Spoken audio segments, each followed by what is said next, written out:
Mythos Busters, investigating the mystery, monsters, and madness of Arkham Horror, the card game.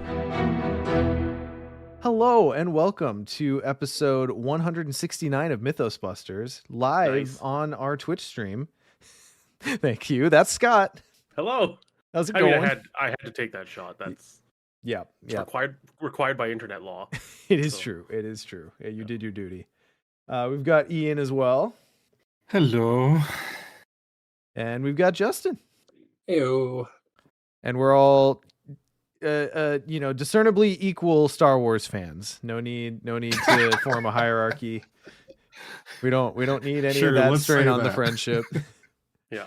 There's no we can all admit that Star Wars is our favorite sci-fi universe and we're all equally fans. It's true.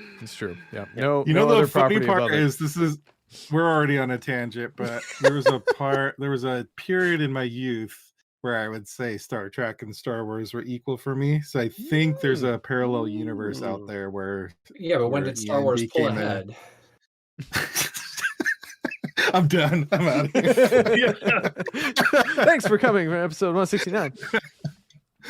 But anyway, we're coming to you live on our Twitch channel, and you'll probably hear the recorded version of this on the regular podcast RSS.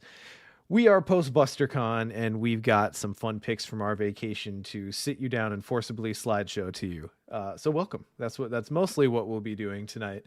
Beyond that, we actually are finally going to get caught up on the the Mythos Buster hotline, because with all of the BusterCon, Iron Man, just all the stuff we've had going on, we've actually built up a little bit of a bank of voicemails, which is pretty cool. So we're gonna pound through those as well, and then of course we'll round it out with a little bit of Tentacle time. But yeah, so. Trying to think here. Do we just want to hop right into voicemails? Want to knock that out? Probably a good idea. I mean, if we say, what have you been playing lately? BusterCon is the answer. So. We'll do that. We'll do that in the meat of the episode, to be clear. Okay, so if anyone's wondering how much we just nose laugh at each other, now you'll get to see it live. All right, so our first voicemail comes from Calica. Oop, I have it on mute. Let's try that again. Long-time listener, first-time caller. You can find me as Calica on the Discord, and you might know me from the one article I wrote about Grizzled on my Miskatonic Malcontents blog years ago that you indirectly mentioned in your Silver Bullets episode and Scarlet Keys Survivor card review. Sidebar. For anyone who wants to know about what Grizzled traits to choose for each campaign, reminder that exists as a resource. Search for Grizzled Review, Miskatonic Malcontents. It's not up to date with Scarlet Keys and Hemlock, but, having a baby and toddler takes a lot of time. Maybe I'll get around to it someday. Anyway, back to the reason for my call. I have a silver bullet that I wanted to mention for multiple campaigns. It's an investigator, though, but it's Kaimani Jones. Kaimani is probably my favorite investigator, and that's as someone who just likes rogues in general. In particular, I think Kaimani has great uses in the Forgotten Age, and also has good applications in Dream Eaters and Edge of the Earth. Probably others too. The main reason is their ability to discard enemies gets around effects that punish players for defeating enemies or dealing damage to them. In TFA, that's a great way to actually get rid of all the vengeance enemies without killing them. It's no longer, I wish these enemies would go away, but I can't kill them. Kaimani just practically ignores the vengeance mechanic. Further, they are good for Dream Eaters since, as you discussed in your last episode, discard abilities can take out whole stacks of swarming enemies. In Edge of the Earth, there's Eidolons like the Primordial Evil or Skittering Nonsense that punish you for damaging or defeating them, which again, Kaimani ignores. Their ability will apply to any other cards that punish you for damage or defeating them, but those are the two main examples off the top of my head. And I just have one final note as an honorable mention as a silver bullet. I love playing Zoe in Dream Eaters because she gets very rich very quickly. Anyways, thanks for a great show. Keep up the great work. Maybe I'll make it down to BusterCon one day. Thanks. Caliga, great minds think alike. I had not listened to this voicemail yet, but I can confirm Kaimani has quickly become my favorite rogue. They edged out Winnie. I do still love me some Winnie, but I don't know. I had a great time most of the time playing Edge. Kaimani through Edge. That was not Kaimani's fault. Edge was just being a dick. Kaimani, Edge of the Earth out, Winnie. So That's right. That's right. Yeah. Mm-hmm. We're gonna count those tonight. That's one Edge joke. I also, watching you play Kaimani was a treat at BusterCon. Kaimani is pretty great. Mm-hmm. And yeah, great examples of how they're a silver bullet for multiple campaigns. And yeah, shout out again to that article about Grizzled. It's a lot of stats, but man, that is quite the resource to have. Mm-hmm. Yeah, that's Miskatonic Malcontents. Again, so check that out. But yeah, I mean, just having your investigator's ability be the answer for all the different ways enemies punish you for actually defeating them. So good. So good. Mm-hmm. Yeah. Has anyone figured out anything anything weird or cool to do with their tool access? Like, we have more tools now that Wilson's out. Is there anything cool to do with Kaimani? Not really. I feel like my Kaimani decks are always just pretty much green. Mm-hmm. Yeah, I kind of felt like I was wasting, deck building space, but I just couldn't find a use for any tools.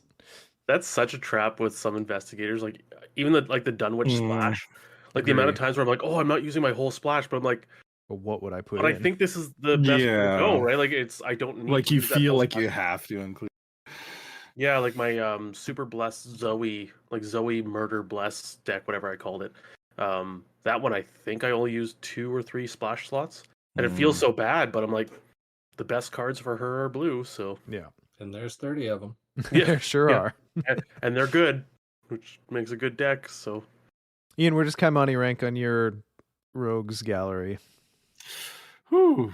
I haven't done a recent actual ranking, even in my head, but pretty high up there. Like, not in any particular order. I think my faves would be Finn still, Alessandra, Tony might make it up there. I feel like I play a lot of Tony these days. That would probably be the 4, I think. Okay.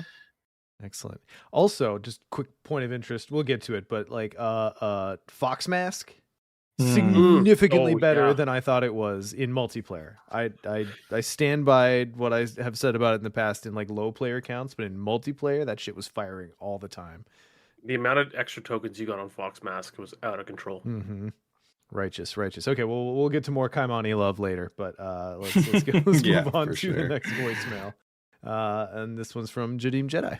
Hi there, this is Jadim Jedi. I'm responding to your question about the best investigators dream team. For me, it's Luke Robinson and Sefina Rousseau. So when I think about what both of those bring to the table, Luke is able to kind of do whatever he wants.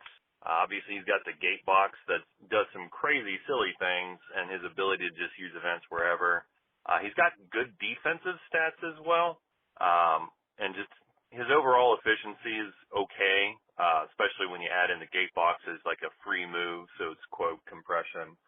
And he can just kind of flex to do whatever. So overall, no matter what campaign you're going against, his defense is good. And similar with Sefina, again, her defense is good. She's got all the rogue stuff for built-in compression. She gets the extra cards for opening hand.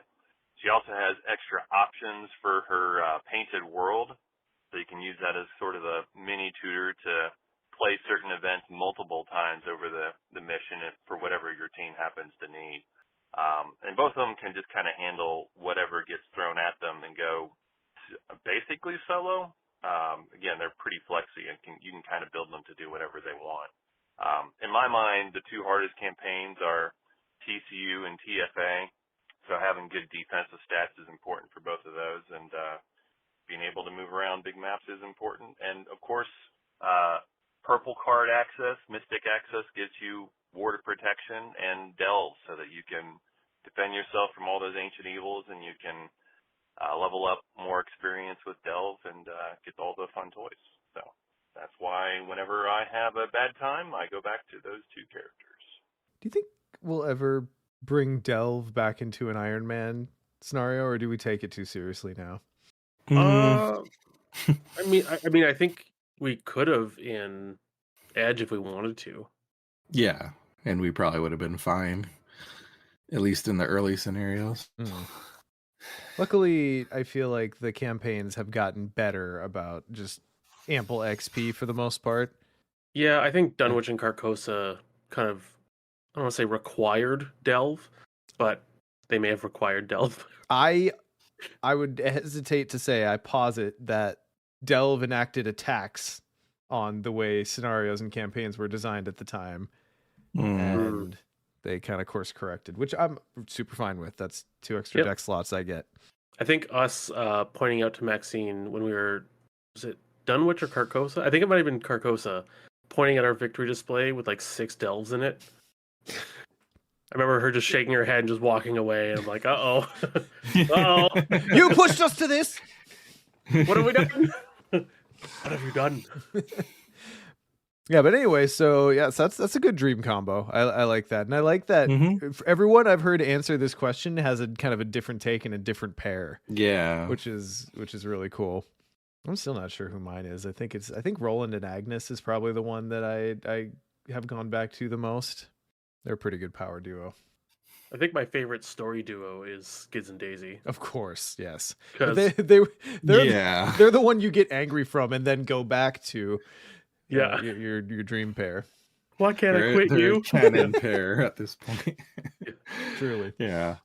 I always go back to Zoe. Wendy is my get mad at Arkham combo. But the one I should really go back to is Rita Ursula, because I remember back in the day I did that pair through when we were prepping for TFA Iron Man, and they were blasting through TFA. So I need to revisit that. They're just, those two are just pretty insane together. Did you have a nickname for that pairing, like the Skedaddle Sisters? Something like that? No, but I will try come up with one now. All right, excellent. And now we've got one from Schultze. Hello, Schultze here. Oftentimes when Sean plugs the Mythos Busters hotline, I hear in his voice a desire, no, a longing for vindication. So everyone, call the Mythos Busters hotline at 203-493-MYTH. That is 203-493-6984. You got the... and now that we've got that plug out of the way, I can't think of any player card that has evolved more because of the surrounding card pool than Fine Clothes recently has. Alessandra, her massive suite of parlay cards, and the most parlay-heavy campaign to date have been out for about 6 months. So pretend that you guys are opening Fine Clothes out of a good old-fashioned Mythos pack and give us a card review of it in light of how the game has changed around it. Good luck in Iron Man. Have an excellent day. So we just got the brand new preview card, Fine Clothes. Fine Clothes. Gonna change everything. Honestly, if that was printed now, given the game as it has evolved, my first reaction would be they printed this. Like it's just a one drop, like smooth out of parlay. Like I think it's campaign dependent because some campaigns need it more than others, but it's really good. I mean, I've still used it just as the 1-in-1 soak. Yeah. Like it's so efficient for soak, and depending on the investigator, there's a lot of times the body slot is not highly contended. Like it just, yeah. Aw, thanks, Schultze. Good looking Iron Man. If only you knew. Yeah, it's funny because the parlay action is, it's one of the basic actions of the game. It was around from the beginning, but it was a little bit of an afterthought. Just because the game was so new, they were trying to figure out what to do with this part of the game space that's a little weird, like talking to things when you're dealing with monsters. But I like the direction they've gone, where they've instead of feeling like they have to follow the lore so closely of oh, you can't talk to Shogoth, that's dumb, you can't parlay with this or that. A lot of the taboo they've done to parlay cards are, they got rid of the humanoid requirement. You can. I think it's just more a fun experience when you open up the space. So Totally agree. that obviously gives you more stuff to do with fine clothes as well. I mean, if you want to play a charisma build, it doesn't feel good that like half or more of the enemies in the game are immune to it. So I fully agree that that's one of the better things that Taboo could have done for those sorts of cards was to just eschew. Yeah, you know, it's abstracted. You know, where we can parlay with monsters, believe it or not. And maybe parlay isn't like exactly talking. It could be like a physical parlay, like a I don't know. Like scratching behind the gesture. Scratching behind the ear and tell them they're a good boy. Exactly. You're wooing the monster somehow. Yeah. Tickle the tentacle. But oh boy, I'll be interested. That just hit my brain. I'll be interested because I know that Leveled Up Fine Clothes was an online card council thing, and I know I can't even remember what it was, but I remember thinking like, oh, that's going to get cleaned up in playtesting. That's a little busy, so we'll see. We will see when eventually it drops. Either of you guys remember? Like it was something about putting an ally into play, I think. Searching for an ally. Yeah, like searching for an ally. Yeah.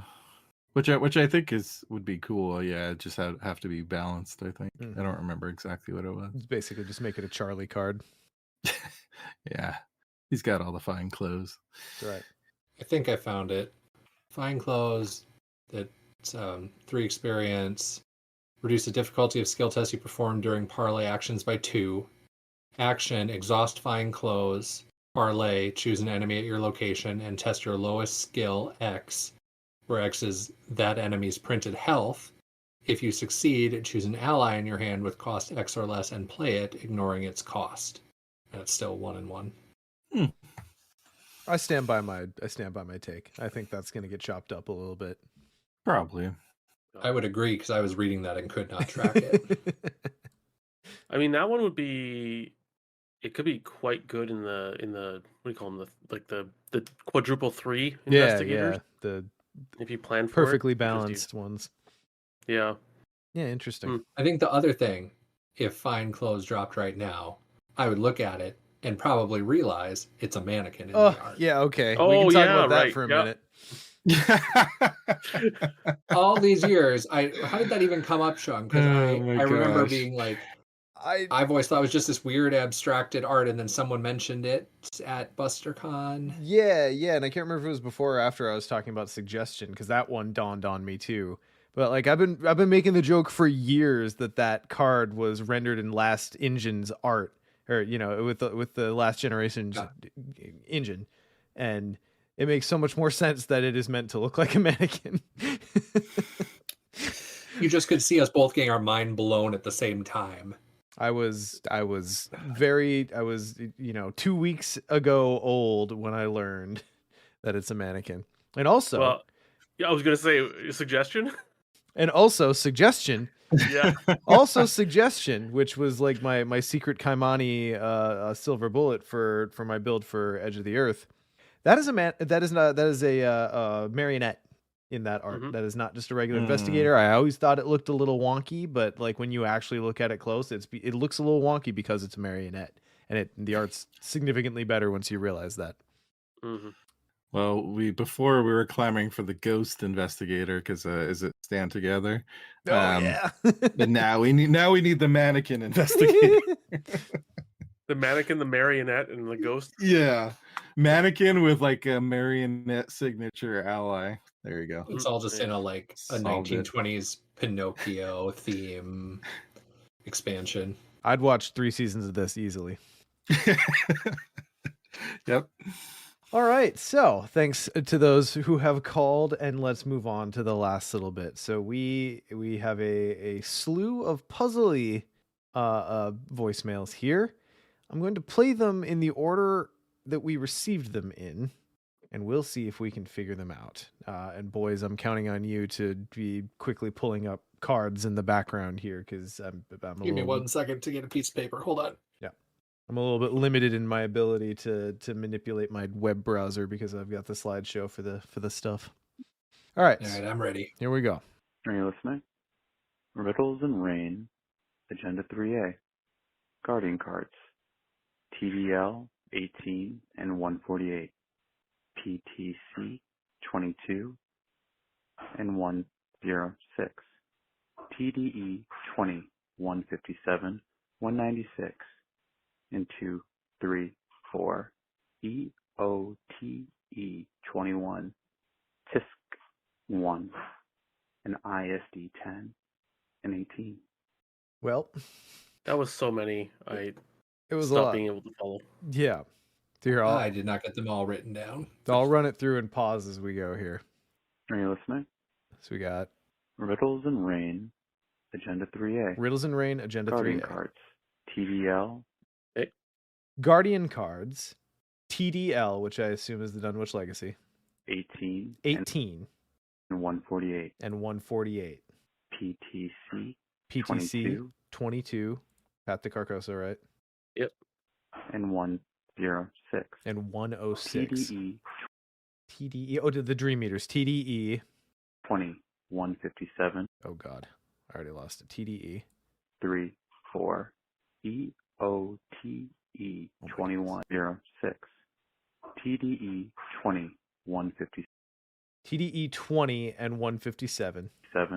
196, 196 and 2, 3, 4, EOTE and 2, 3, 4. 21, Edge of the Earth 21. 1, and ISD 10, Scarlet Keys what 1?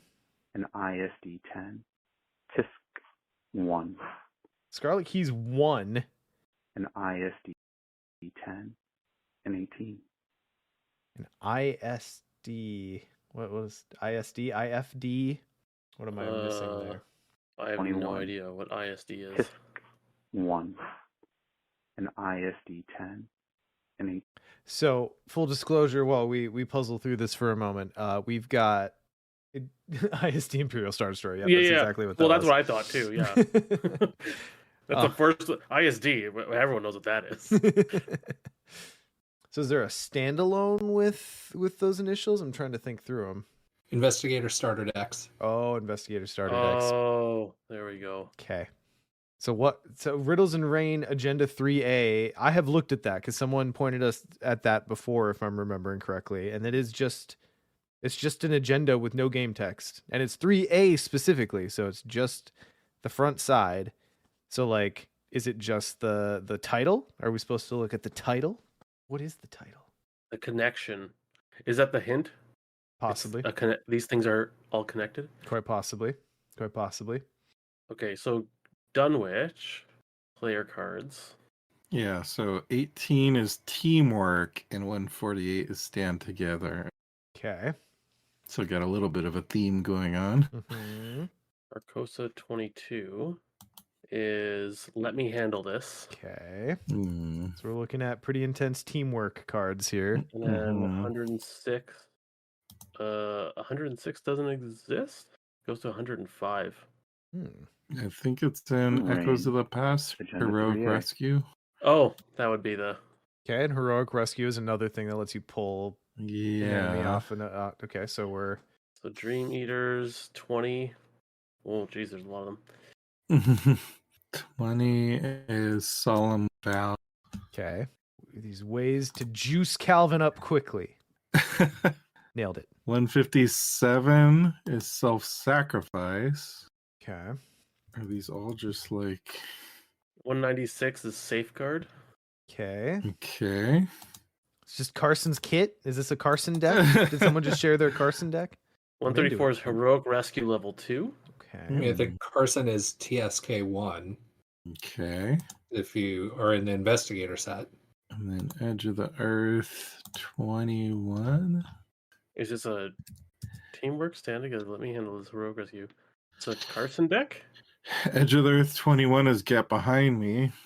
It's all the tank cards is what I'm seeing. Like they're all cards that Yeah. interact directly with another. Oh, are these just all the cards that like you need another player in the game to get the bonus from? Is that what it is? Oh, I bet you that's it. Oh, yeah. Like if you play any of these solo, they're trash.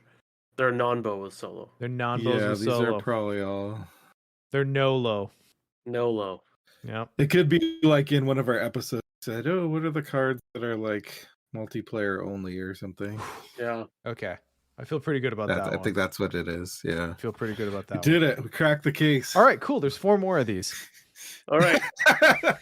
This next one looks shorter, so. All right. Start number 2. Riddles and Rain, Agenda 3A. Riddles and Rain, Agenda 3A. So I think that's, that's the equivalent of doing this in charades, right? Like, or sounds like, or whatever. Anyway. Rogue Cards, PFA 28. Rogue cards, Forgotten Age 28. TCU 319. Circle Undone 139. EOTE 51. Edge of the Earth 51. FHV 72. ISD 30. Oh, okay. Hang on. Sorry, I lost it. 51. FHV 72. FHV 72. ISD 30. And ISD 30 for those paying attention. Enhance. All right. TFA 28 is you handle this one. Okay. Oh, I think I see the theme. Oh, is this the opposite of? It's all the cards you need at least 2 players, and it's where you just shove everything else off on somebody else. The competitive multiplayer cards. Yeah. The Hemlock Vale one is I'll pay you back. Yep. Okay, Circle Undone 129 is You owe me one. Landlord's Quarters. What was the edge number, Sean? Let me play. Oh my. Let me play it again. Riddles and Rain, Agenda 3A 319. EOTE 51. 51. Edge of the Earth 51. FHV 72. East of Hemlock Vale 72. Was the Circle Undone one 129? Let's see. Edge Agenda 51 is 3A. untimely transaction. Yeah. Rogue Cards, PFA 28. TCU 319. TCU was 319. Oh, 319.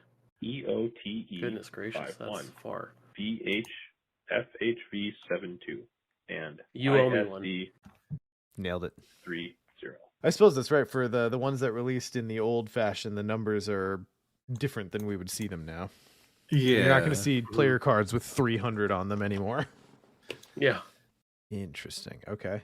So, I mean, the theme is you have to have another player to push the thing off Yeah. onto. I But think so. what was did you say there was a location from TCU? No, that I heard the number wrong. Oh, it got ended it, up got being Landlord's Quarters or something like that. So Got it. Okay. yeah. All right. I feel pretty good on that one. Yeah. Here's 3. Riddles and Rain, Agenda 3A. Neutral and Weakness cards, TDE 35. TDE weakness 35. 36. 36. 37. 37. And 38. 38. And TSK 2 and 3. So glad the Knights Who Say Knee called into our hotline.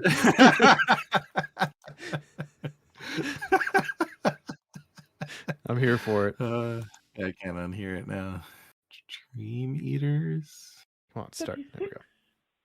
37 and 38. And Dream Eaters 35 is self-centered. Okay. Then Klepto, then Narcolepsy, then Your Worst Nightmare. Okay. So So- that's all. Those are the multiplayer weaknesses, I Uh-huh. believe. Yep. So I think the overarching theme here is It's multiplayer multiplayer stuff. cards. Yeah. I think we cracked the whole case. I think we did it. I'm gonna play the other 2 Mhm. for anyone who wants to puzzle this out. But I think we got it. Yeah. 2 and 3. Sorry, the Knights Who Say Knee interrupted me. It was annoying but charming. So here, let me play the other 2. Riddles and Rain, Agenda 3A, Seeker cards, PTC 265, TCU 275, and TSK 53. Okay, just out of curiosity, what's TSK 53? Guidance level 1. Okay, yep. I think we got it. Here's 5. Yep. Riddles and Rain, Agenda 3A, Mystic Cards, none. Honorable mention, PTC 270. Pat de Carcosa 270? What do we got there? So these were just all it was by class and like weakness and stuff then, of all the cards that you need team members to do. Okay, yep. So it was, PTC 270? Yep. It's Ward 2. Oh, okay. That would do it. So I guess it's honorable mention. Honorable mention, because like what's the point if there's no multiplayer? Yeah. Yeah. All right. Well, thank you, y'all, including and especially the Knights Who Say Knee, for calling in. That was fun. I think we got it, and that's a hell of a list, actually. So we must have put that out there of like what are the cards that like need multiplayer to be worth even including. And that's a fair few. I stand by my my assertion that this is a multiplayer game with solo rules. Really? Because that's a small list of cards compared to all the entire list of cards in the game. You could play solo. No. But we get to compare it against the cards that only work in solo, right? Because like that's the flip side of that coin. And then the running edge is all the cards that work in both. In this coin analogy, I guess. Careful, you're inviting more couples now. Are there any cards that only work in solo? I don't think so. Honorable mention, Ward of Protection. Riddles and Rain, Agenda 3A. Are there only cards that don't work in either? Oh. See, I was about to say cards, but like I'm gonna say someone's favorite, and they're gonna get angry. I know, right? I'm gonna stop myself. I have the self-control.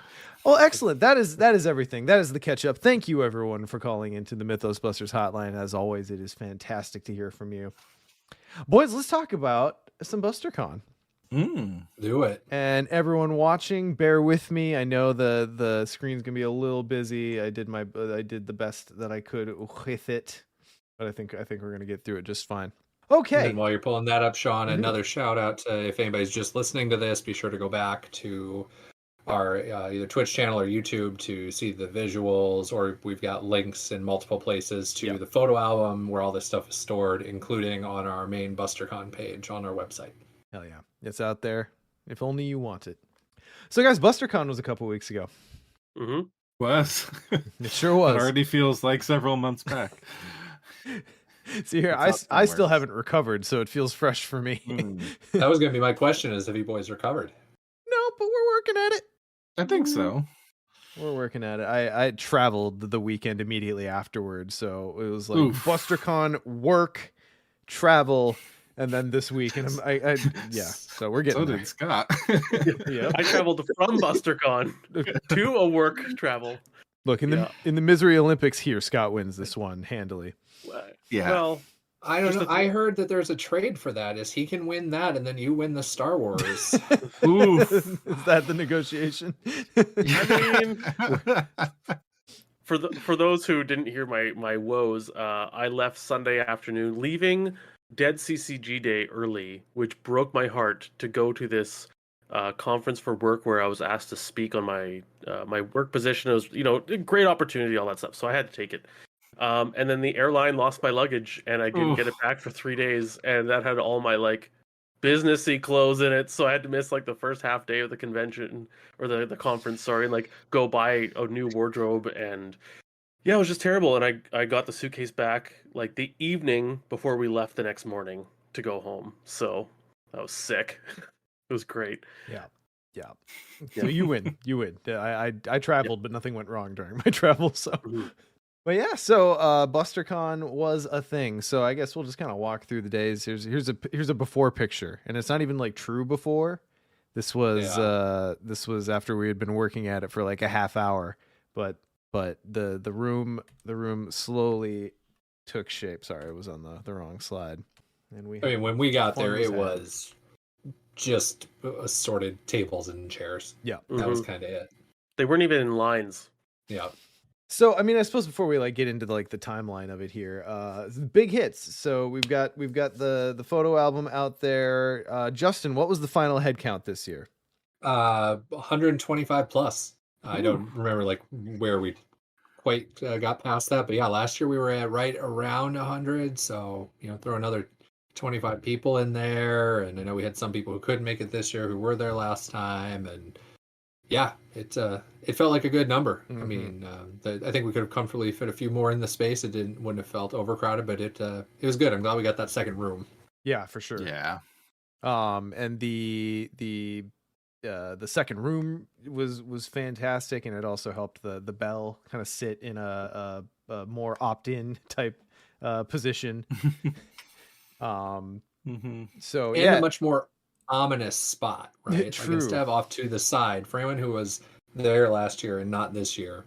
So in the big event room, last year the bell was off on the left wall. It was sitting there. It was easy to see. This year, last year was over here. It was way up front underneath the giant BusterCon logo, and so you had to walk all the way up front before instead before the black throne, before the black logo. That's right. And then ring the bell, sign the book. And yeah, so yeah, I mean, like we had enough like late registrants that we ran out of swag this time, which was kind of cool. Like that I don't know, that was pretty fun. So speaking of swag, we can finally kind of talk about what we did with it. So let me pull up. First and foremost, we had some wonderful art commissioned by our good friend and compatriot Ramon Ignacio Bunge, and it's our special Edge of the Earth partner Lord of the Rings art. So good. Came out so well. It's very purple and periwinkle. It's gorgeous. Oh yeah, I suppose it's the art that I put up on Twitch. You've been looking at it the whole time.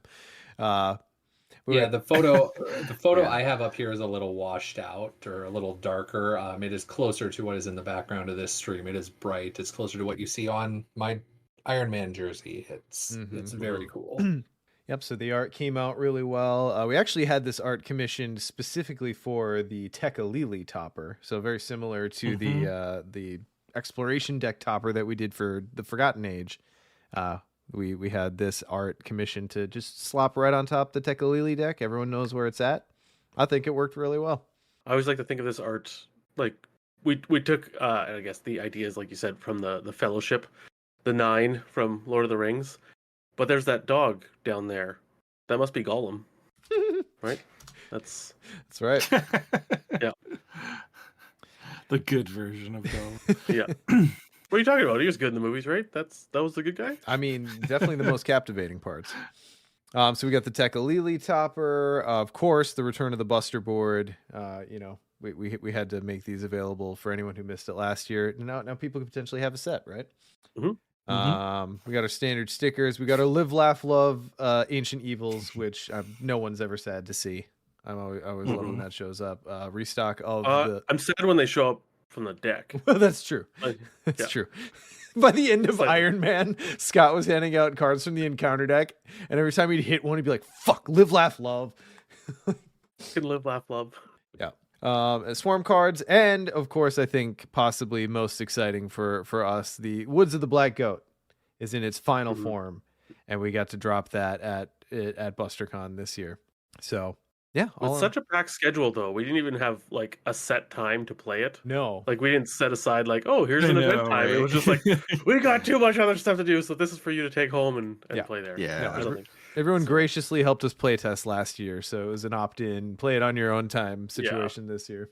But yeah, so the design that Nick started and Ian brought home, I'm very proud of how that turned out. I thought it went really well. It's a fun tower defense, Goat Island cabin defense scenario, just like we wanted it to be. Mm-hmm.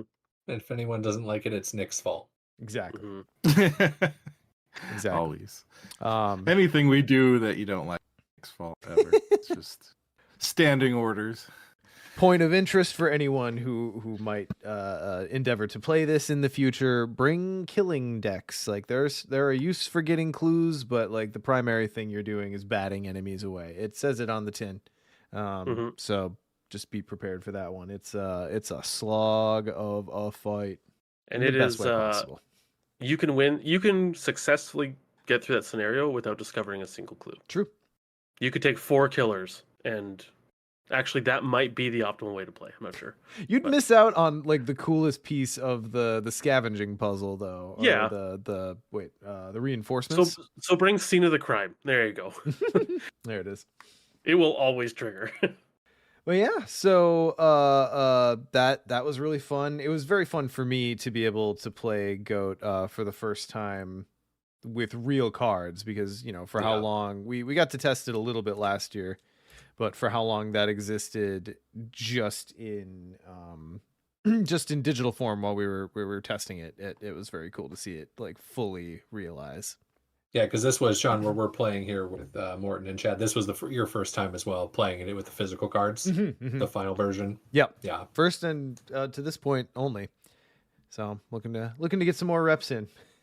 I mean, I don't know.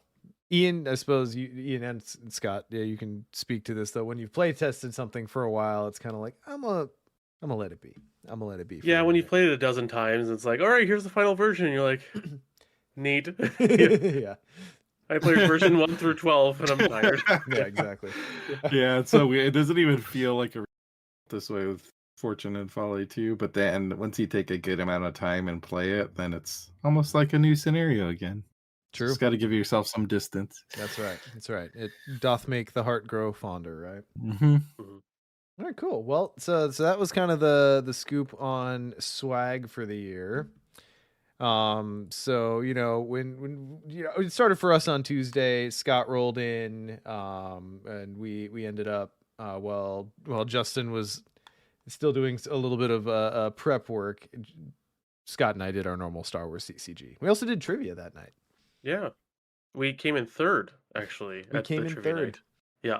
Our team name is A New Ope, which perhaps only you Minnesotans will get. I don't know how far that has spread. A New Ope. What kind of trivia was it?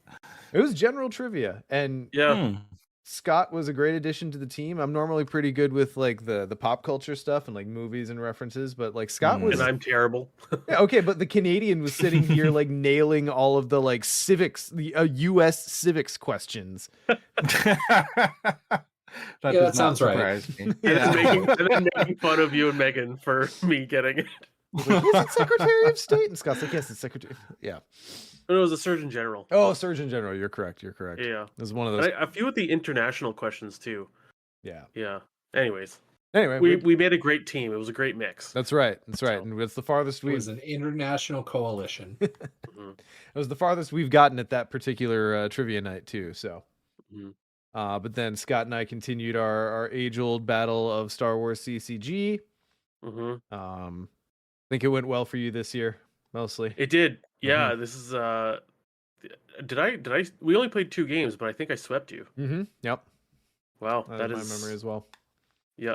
I'm still trying to figure out that I'm still trying to figure out that Star Destroyer blow up the Death Star deck, and it's so slow.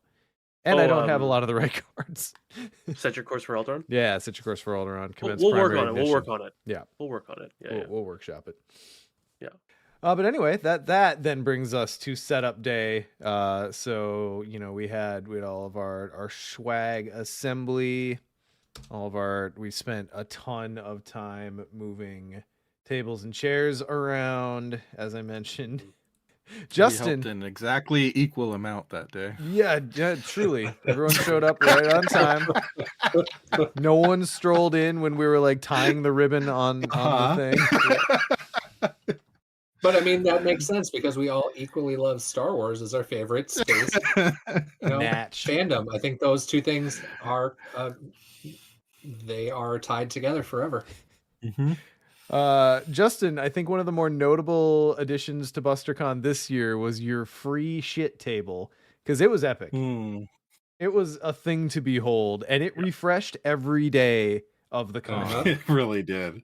Like, I mean, we had a table like this last year, right? And there was some stuff, and people brought it. This year, I needed to get rid of a bunch of crap in my swag hoard, my personal one anyway, right? So that was where a lot of it came from, but we did have a bunch of other stuff from other people popping out throughout there. I would say most days it was what you're showing in that picture there, plus another 20%. Mm-hmm. And then by the last day, there was less than the 2 tables worth left. Yeah. Like If you wanted a full Keyforge collection, plus all the Yeah, you could accoutrement really needed have to it. store that stuff, that was available. Yeah. I was glad people saw the value in like the storage stuff and the play mats, because again, I don't need all the extra Keyforge stuff. For anybody who I didn't talk to there, when FFG sold off all their Keyforge stock when they got rid of the game, it had clearanced out at like 90% off. And so I got a bunch for a little Keyforge league we would run, because none of us do anything other than play kitchen table, but then we don't really play that way anymore, so it was just time for this stuff to go.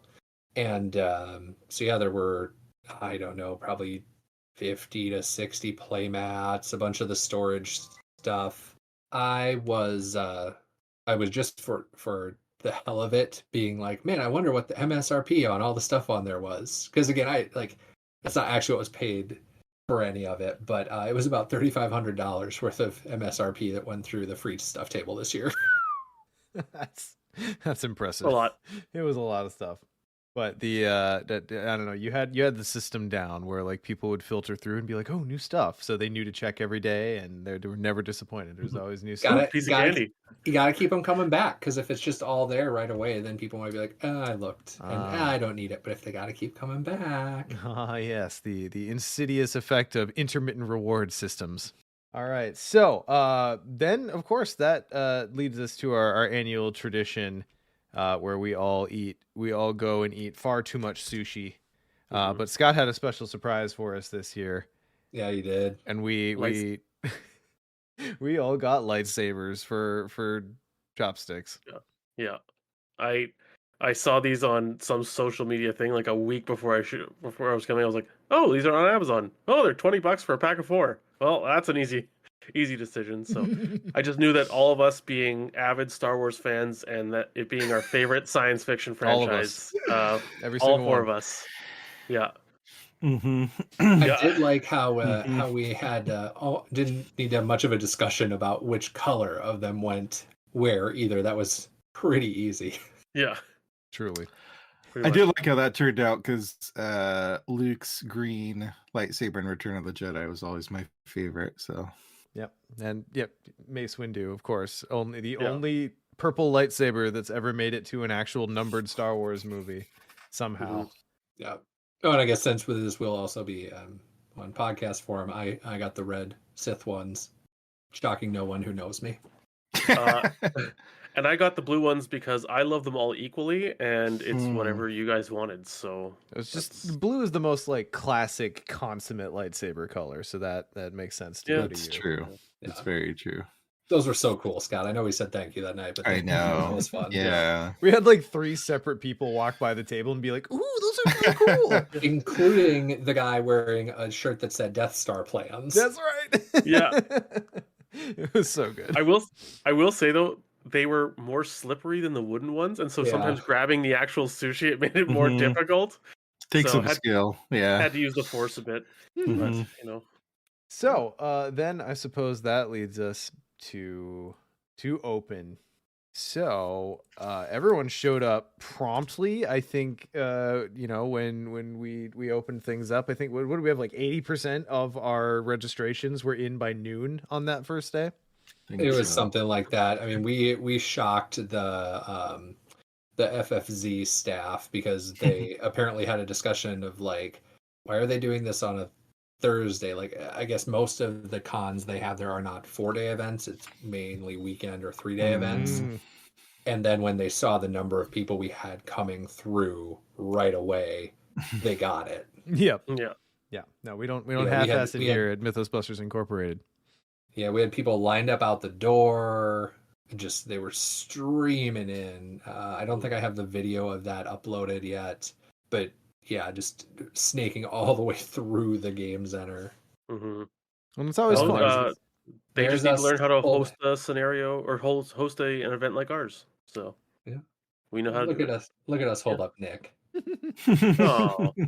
But yeah, so we got rolling immediately, and while we're talking about it, big thanks to the head librarian, Chad, formerly known as Reaverman in the Discord, did a huge amount of the lifting on running massive multiplayer events throughout the entire con, but especially like right away, while the rest of us were fairly occupied with getting people checked in.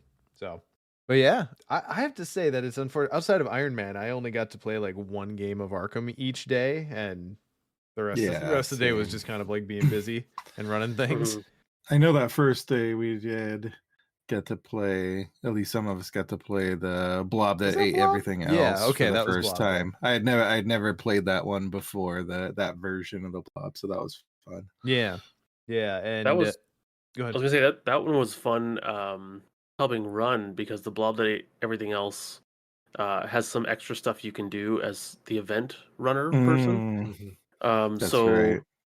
sorry, I believe I played in that one. Maybe I'll save this for when we talk about Charity Blob. Yeah, I suppose it bears mentioning. Okay. This was our just like this was non-massive blob. We Yeah. had gotten everyone checked in. Everyone else was already playing something else, but we had a block of time, and we were just like, all right, let's just throw on blob since I don't think any of us are gonna be able to actually play in the big one. I played my Dilemma Patrice, and as always, it was chaotic fun. You did. The blob kept eating the floor repeatedly, so it was giving us some exercise during BusterCon. Yep, I had to keep your feet off the core floor. workouts. Yeah. That Patrice deck is always fun for everyone at the table. Uh-huh. Everyone gets to play the Patrice deck. That's right. The best part. Yeah, it's true. I'm like, guys, how many times can I play Heed the Dream before everyone starts to get nervous and angry? It was twice. It was 2 times. I'm trying to think what else was going on Thursday. Like, obviously, throughout the weekend, FFC was having a big game sale. I think we have a picture of that. That worked out really well because there was actually some really good stuff that they had going on, and it was marked down like 40% off and up. Yeah, it was 40 to 70% off of this area. They were getting rid of their demo library. They had opened up their Fantasy Flight Games vault of like open other copies of stuff. That all had been going on from the weekend before, but there's still a lot of good stuff left. So you got to see people trickle out and be like, okay, well, I'm here. And then the next day, I'm still here. Which I can't throw stones because of how much I bought. And I mean, part of mine is to flip and other stuff too. But yeah, it was kind of cool that was going on. Yeah, if I had room in my luggage, I probably would have partook a little bit more. Exactly. Yeah. But alas, when you have to fly, it limits my in a good way. It limited my ability to grab in a good way. stuff. Yeah. What I'm hearing is I have to go back there and do a video feed for you to see if we have to ship anything to you. Yeah, I took one big trip through it at the beginning of the con. I'm like, this is it. This is all I'm gonna do. And I found I found an X-Men game, which will always hit. This is the Mutant Insurrection, which is basically like X-Men Elder Sign. Figured that seemed okay. But yeah, there was some cool stuff out there. And it was very interesting and just kind of made the Game Center feel a little bit different, I think is kind of why I wanted to bring it up. Because we had the majority of the game space. This sale was taking up a huge amount of like what's left of the general play space. Like, that's true. Like the Game Center has just kind of changed vibes over the years, and this year felt particularly different just because of how the space got used, I guess. Yeah. What else from Thursday? Real quick, I do see we had a question in chat related to swag and if the new standalone will be made available for print and play. For those who could not attend BusterCon, and the answer is yes. Yeah. So Ian put that on his to-do list, and we'll get it up on the website. I'm sure once it's up there, we'll let Cold Toes and whoever else works on that Inexorable Fate plug in work to make it easier. But yeah, we want to get that out into the wild. We're still cleaning up stuff from BusterCon. Haven't done it yet. Yeah, it will inevitably get the same treatment as Constellation. Ne'er you fear. Oh, look how happy Nick is. This was our blob. This is the one we were doing.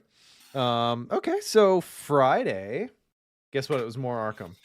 So we did the big blob, so Mhm. the big traditional blob, and Scott actually helped run that. So Scott, now tell us about all your fun extra shenanigans. All right. Well, this one was a return to as well. Or sorry, not a return to. The Blob ate everything else. Yes. And so yeah, there's a bunch of different ways that there's a bunch of new reality acid options, and some of them say like grab one of the hosts or the event organizer, and they give you a bonus, or they make the blob devour something uh, beneficial or negative or whatever. So it actually involves human choice where they grab one of us and we go over. One of my favorites was uh, get an event organizer. They give you something beneficial, like they change something in the game state. And so I'm looking at their game state. I'm like, this is like spur of the moment. I'm like, do you have extra chaos tokens with you? They're like, yeah. I'm like, throw 2 blessed tokens in. Those are now elder signs for the rest of the game. So their bag had 3 elder signs, which they were very happy about. Yeah, They said they yeah. only drew it once. They only drew one of those once in the rest of the entire the game. That's so criminal. really, Of course. yeah. And then there's like ones where I made the blob devour an enemy that was giving this group a headache. Yeah, it was just some really cool options. And then there was also these 10 monsters or enemies. I think they were whatever they were, and they all had text on them like, if you see an enemy at 1 health remaining on a board, you can then like take that enemy away and put this enemy in, and it just, yeah, there's a bunch of those like that. Like, or if you just saw an asset get devoured, you can spawn this at the place where the asset got devoured from. Like, there was all these weird little blob monsters you can just throw into someone's game to mess them up. So yeah, That's and awesome. this was the charity blob that we did, and oh my goodness, Aaron, what's his name on Discord? Thoth. Thoth. Just as last year, we kind of tag team this. And last year we had it where you could buy countermeasures for $5, and a lot of people liked that, and we raised just over $1,600 last year for Trans Lifeline. This year we did the same thing, but we changed the prices and we actually offered more options. So we said countermeasures for $10. If you drew a token and you wanted to redraw it a la Wendy, like a Wendy power, you could pay $20 and just you get a Wendy power. If you draw an encounter card that you just do not want, so basically a Ward 5, cancel that encounter card, $25, and you can just get rid of that. And then also during the mulligan phase, if you want an additional mulligan or to redo your entire mulligan, you could pay $20 and do that. And all this money is going to charity. It's going to Trans Lifeline. Like, we are not making a cent off of this. It's not our money. The whole intent is to, you know what, let's pay to win.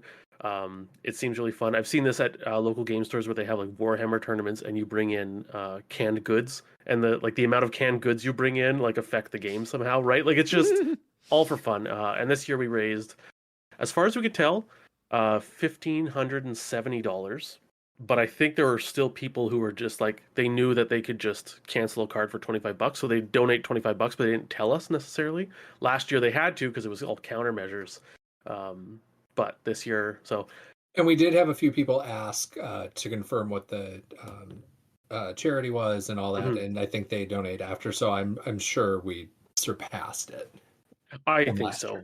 Yeah. I think so, because like we were like $50 less than last year, which means like I'm sure we missed $50 worth of donations somewhere, because people were just like, oh, I'm getting rid of that, I'm redrawing that token, all this stuff, right?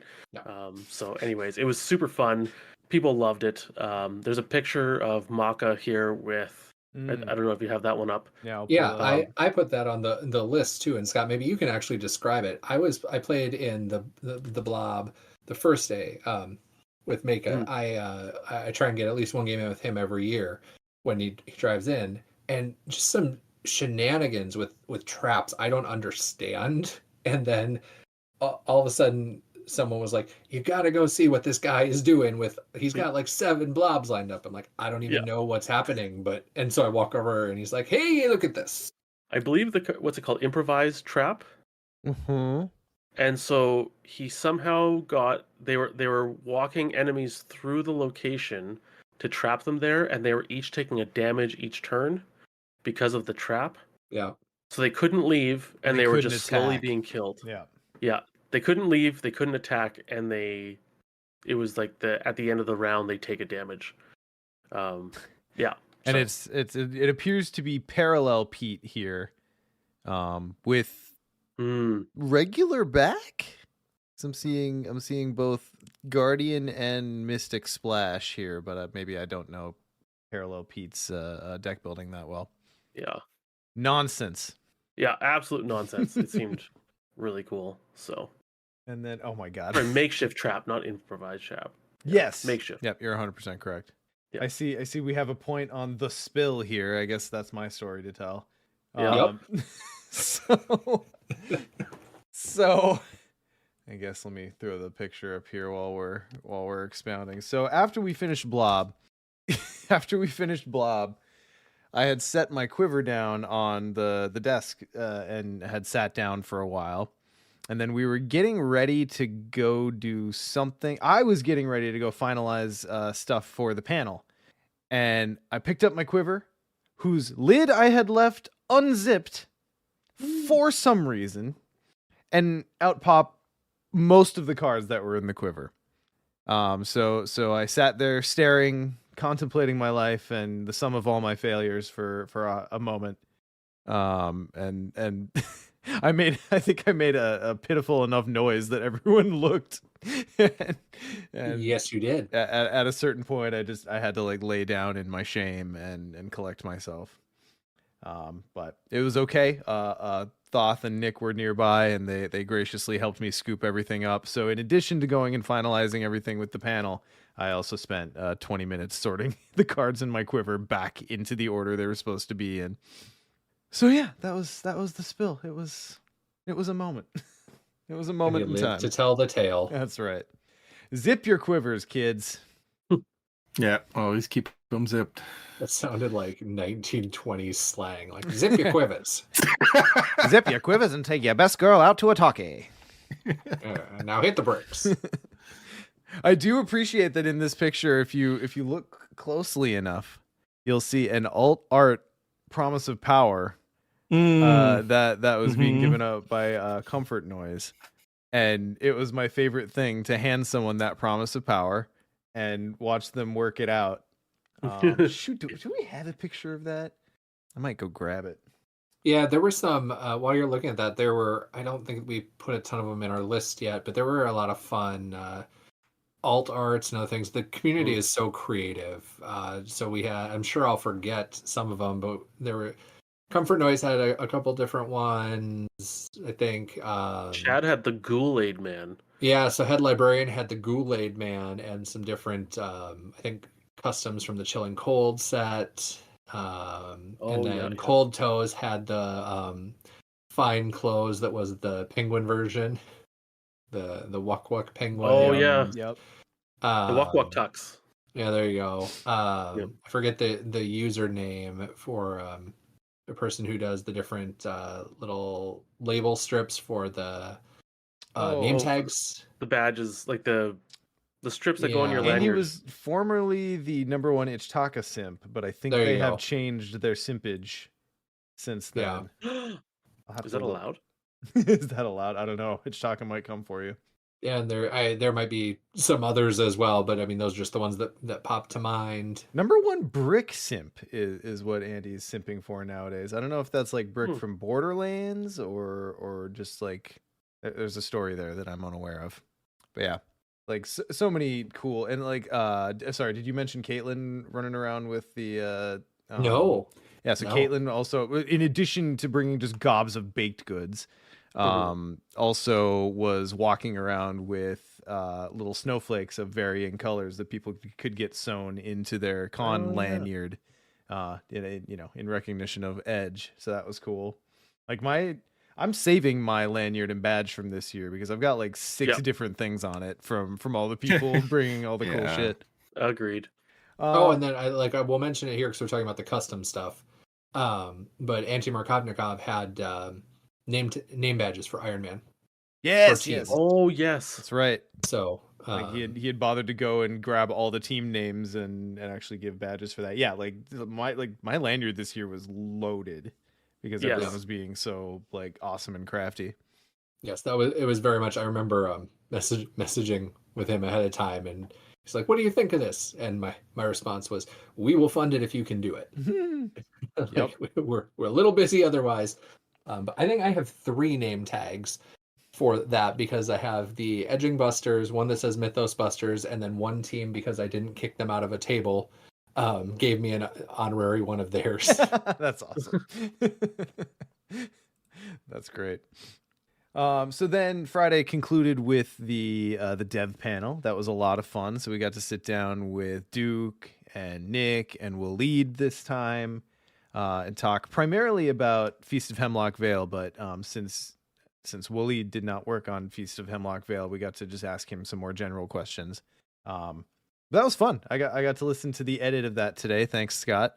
So that'll be out to you guys who weren't able to attend in due time.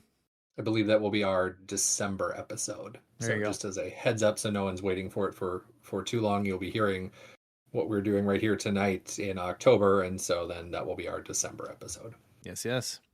And then, of course, after the panel, we did our drawing of the weaknesses. We did a fair amount of talking about plot armor as we have in talking about Edge of the Earth Iron Man. Mm-hmm. And Nick has never stopped giving us guff, and we had kept saying This is true. We had kept saying, it won't matter.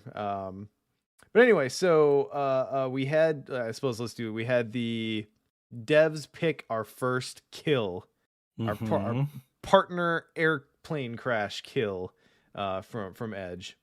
And sure enough, I was saying the whole time, we're talking about this forever, and it won't matter because we're not going to pluck Kensler. Yeah. Sure enough, let me actually pull it up here. Sure enough, Duke whips it out for us, and it is Dr. Amy Kensler. Yeah. Should have known. And it's so funny that gif Nick is completely stone-faced and stoic. Even Yeah. Even though he was the one who would be most likely to yell at us in that moment. This GIF looks so coordinated among us, but this was just natural. It was not at all. No, We need to get this added to the. I don't know how we do it with GIFs, but we need to add it to the server so we can use it. Yeah. Upon closer inspection. Yeah. So then we did our drawing of the weaknesses, which generally went pretty well. So Scott running Harvey. What did you end up with? Indebted. Oh, that's right, indebted, which is like I was totally fine with that. Over It was the fine. moon. You were fine. I had such a low to the ground Harvey deck with some resource cards in there. Like I maybe like used 4 or 5 actions over the entire campaign to make a resource. Like I was fine. Yeah. And sorry, I'm trying to find the other moments that we pulled here. Justin with Hank, what did you end up with? The thing that follows. That's right, the thing that follows. Oh yeah, here we go. And then Ian, what'd you get?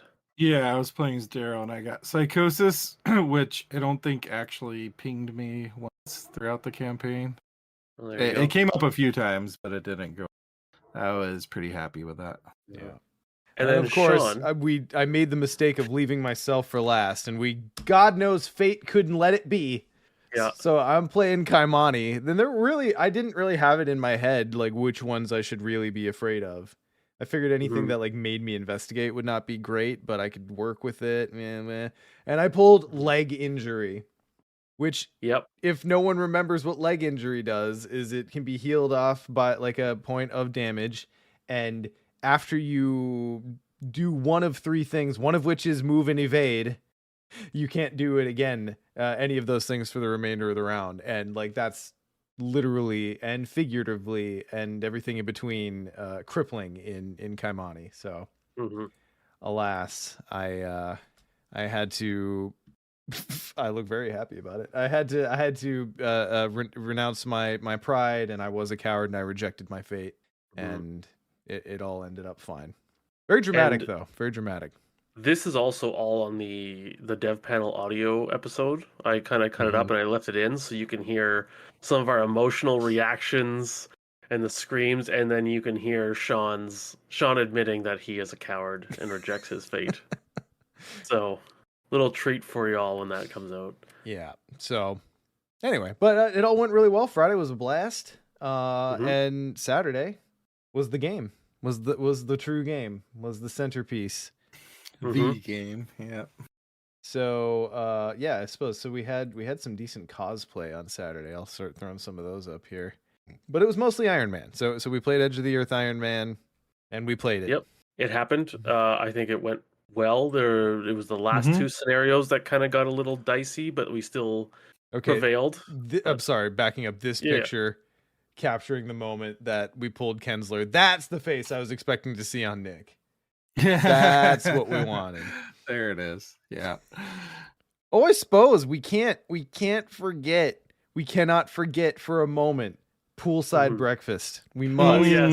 It is an that integral must be part. memorialized. Integral part of BusterCon lore. Soggy breakfast. Of all the breakfasts, this one was the dampest. So for some reason, they set up.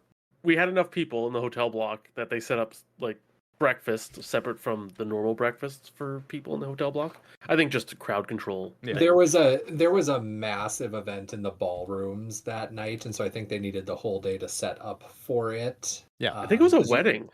It was. It could have been. I think there was also like a a dance event or something for a local organization, but normally it had been over in one of the ballrooms, just a portion of it. But then that evening, all of them were used for one big event, and so yeah, he all got chlorinated bacon.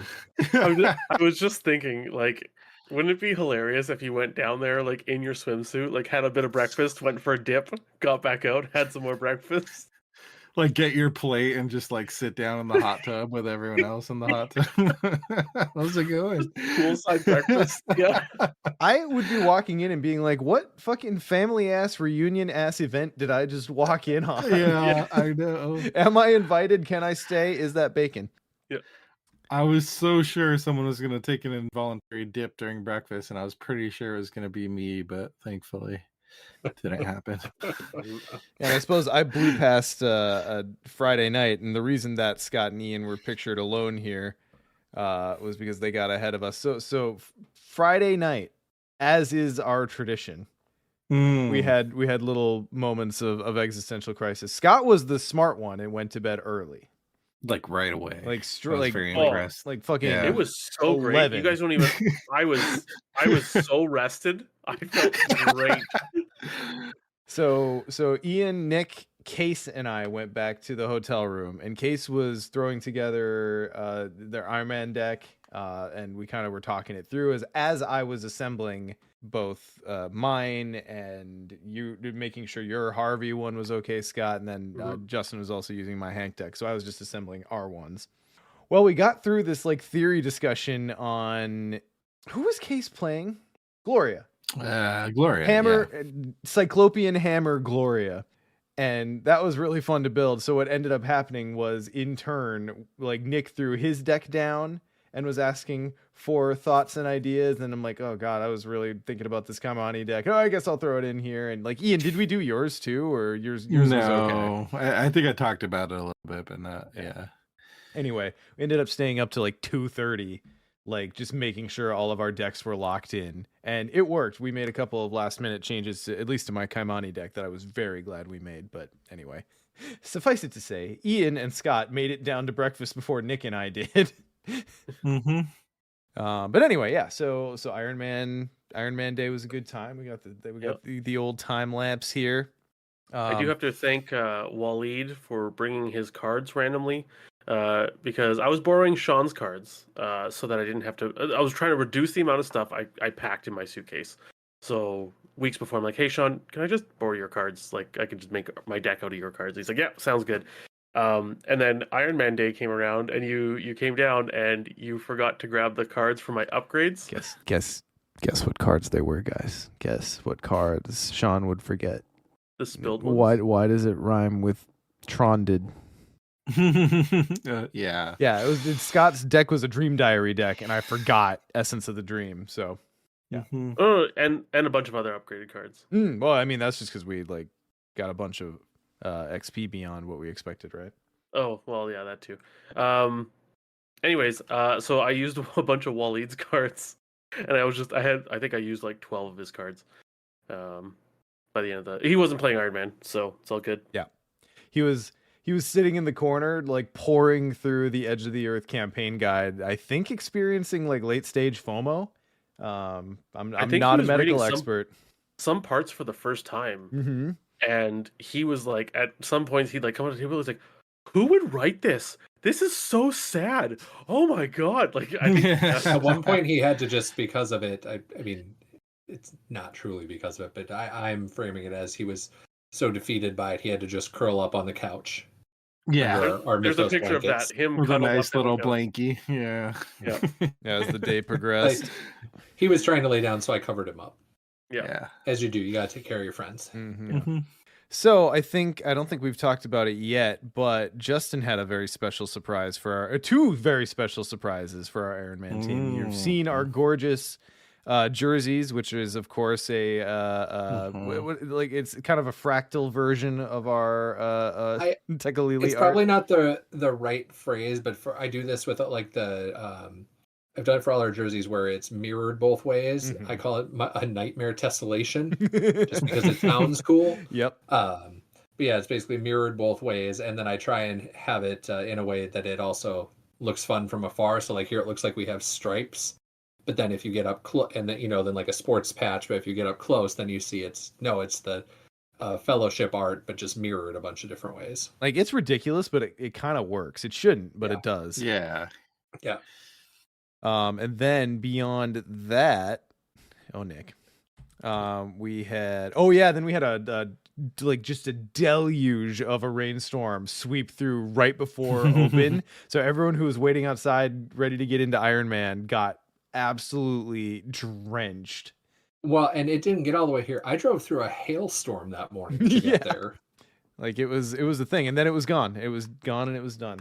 But anyway, so Justin, your second special surprise. Why don't you talk about that? Mm-hmm.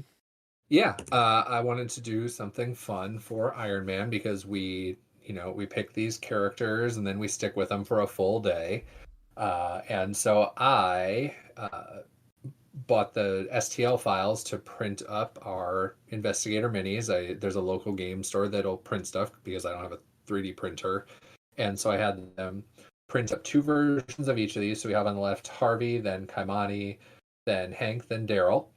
And I have, I'm sure in the album we have other versions of it too. Yeah, but then I had a good friend of mine. She's into mini painting. I don't have the patience for it, but I know she really likes it. So I had her paint up one version of the minis that is just traditional. So I linked her to the cards online and said, hey, here's what they look like. If you can go for it. And so she put terrain on the base. Like Hank has hay on his pitchfork. She just absolutely crushed it. Yeah, and then for the second one, I showed her a picture of these jerseys and said, for these ones, can you paint them in a color scheme or just go wild with it in a way that is inspired by these jerseys? And so she did, using these colors, and then on the backs of all of them is you see this like kind of the geometric shape. It's on the back of all of them. Someone called it the walk hole. Yeah. Walk hole. And then like Hank has now it's also kind of flowery and the purplish color and there it turned out so good, and then it gave us a keepsake to take with us. We each took our the jersey colored version of the Investigator we played, and then each one other of those. So I'm real jazzed about those. I don't have it in the album yet, but I had the video of when I revealed it to you guys. I watched it again today, and when Sean realized he was getting cosmetic options. I am a sucker for swappable You're giving skins, me my skins? friend. Yeah. And then now I see we have the video up. I believe this is when people were streaming in for Iron Man, because I like to video this one because you see how fast people come in. Yeah, I think everyone's serious business. I think this video is like 2 minutes long, and you just get everybody streaming in, and and me telling them to get pumped because so many of them are so focused. Yeah. Yeah. Business time. I mean, I do miss the days when the Zenter had longer hours and it didn't feel like so tight, but that is the constraint with which we work now. So Yeah. serious business. But yeah, so Iron Man, I guess let's talk about how the actual thing went for us. I think generally well. I think everyone's decks did exactly what they thought they would. I was very happy with how my deck fired. Yeah. Though I did not play a single card draw card the entire campaign. That's true. I think that's true. Yeah. I had 2 of the put 2 curse tokens in the bag. Deep and knowledge. Deep knowledge, and then 2 is the double action draw 5 as a group. Thorough Inquisition or whatever. Thorough Inquiry. Yep. Inquiry. Yes. Yes. So I had 4 cards, and none of them got played because I was just able to get out all the other Harvey cards that draw cards, like when you're successfully investigate and stuff. And I don't know, like rarely I think did we hurt for cards. Like if anyone was hurting for cards, I was usually able to get you cards without using those events. Yeah. So for sure. Yeah, it was weird because it feels like that should have been the venue for them, but it just kind of didn't work like we thought. Yeah. Just how it played out. Yeah, and how Eureka works with them. Oh, Eureka in Harvey. Oh. Yeah, you did use Eureka for me at least once or twice. Yeah. I was really happy how Darrow. I had obviously played Darrow before, but this is the first time I really tried to like abuse him. So I had upgraded Old Keyring and Shed a Light going on, and then Recursion for those things. So like I included other cute stuff in my deck, like to do like clue dropping. But at the end of the day, all I really needed were those cards. Just Old Keyring and Recurring that, and like I think like Harvey and Daredevil were the cluevers, and I think we never really were hurting for clues. We were just kind of mowing through the clues. There was only one scenario that I feel like my deck didn't fire, and it was the same scenario for all of us. I think. Yeah, which we can talk about. Yeah, I mean, we might as well. Like we always talk about how like in Iron Man, everyone's got that one scenario where you just get shat on, and your deck doesn't give you the right cards in the right order. And normally we take turns. We coordinated this year. Yeah, we really did. All at once, and it was the part 1 of Heart of Darkness, or Heart of Madness. Yeah. Yeah. Oh man. I think everything that could have gone wrong in that scenario went wrong. Yeah. I got so fucking salty. Oh my god, I got so salty. But I just could not pull a token that was less than a -4, or sorry, greater than a -4. Was that also the scenario though where you pulled the token pull of the campaign? I was trying to find the picture of that. Yeah, because I was so pissy. Oh my god, I was tired. We hadn't had dinner yet. Like, you know, it was later in the day. I was being a little bitch. And that's where I tucked Waleed in. Yep. That's Waleed, like after his long study session. Anyway, I can't even remember what test was it for. So it was a Kaimani test where you can check to get them to discard an enemy if you succeed by whatever amount. And it was some enemy that had 1 damage on it and it had 6 health. Yeah. And I didn't looked at it and you're like, I'm like, I can't do this. I can't do this. Well, I have none of my shit. I have none of my boosts. I don't have any help. I can't commit anything. I hate everything. I was being real pissy. And then I reached in the bag and I pulled. And then you looked down all the fail tokens and you're like, none of these matter. So I might as well just pull, and you're like, the only way I can do this is the Elder Sign. Which normally is the fastest way to make sure you won't pull the Elder Sign, but the universe gave me one in that moment. I pulled the Elder Sign out and I fell out of my seat. I was so taken aback by it. And I yelled, and like Nick jumped out of his seat. He's like, what's going on? And like you fall out of your seat. He's like, what happened? Yeah. It was definitely the most epic pull of the day for me. I like how we have 2 pictures of Sean on the points in the con for very different reasons. Yeah. What's wrong with me? Let the Shawns hit the floor. Let the Shawns hit the floor. And that scenario is also where Justin, you drew Where's Pa into the rampaging show. my I God. want to say the second upkeep of the game. It was the second very upkeep early. of the game. Yeah. Oh, that just was the indication from there. Like it was Basically all downhill once we from got there. it, from part 1 even into part 2, it was just a slog for me. Mm, I drew that, so that just took everything I had. yeah. And then I could barely keep the weapons going. I mean, I did what I could, but boy, did it bog down. Yeah, and I wasn't set up Yeah. for damage yet. It can, because I was kind of ancillary Yeah. anyway. But like I'm pretty good about not going to Nick and being like, Nick, you need to do this with the game. And that was one moment where I was like, all right, let me be real with you. If you ever do another weakness where it pulls an enemy from the deck, be a decent person and make sure it says non-elite. Thank you. Yeah.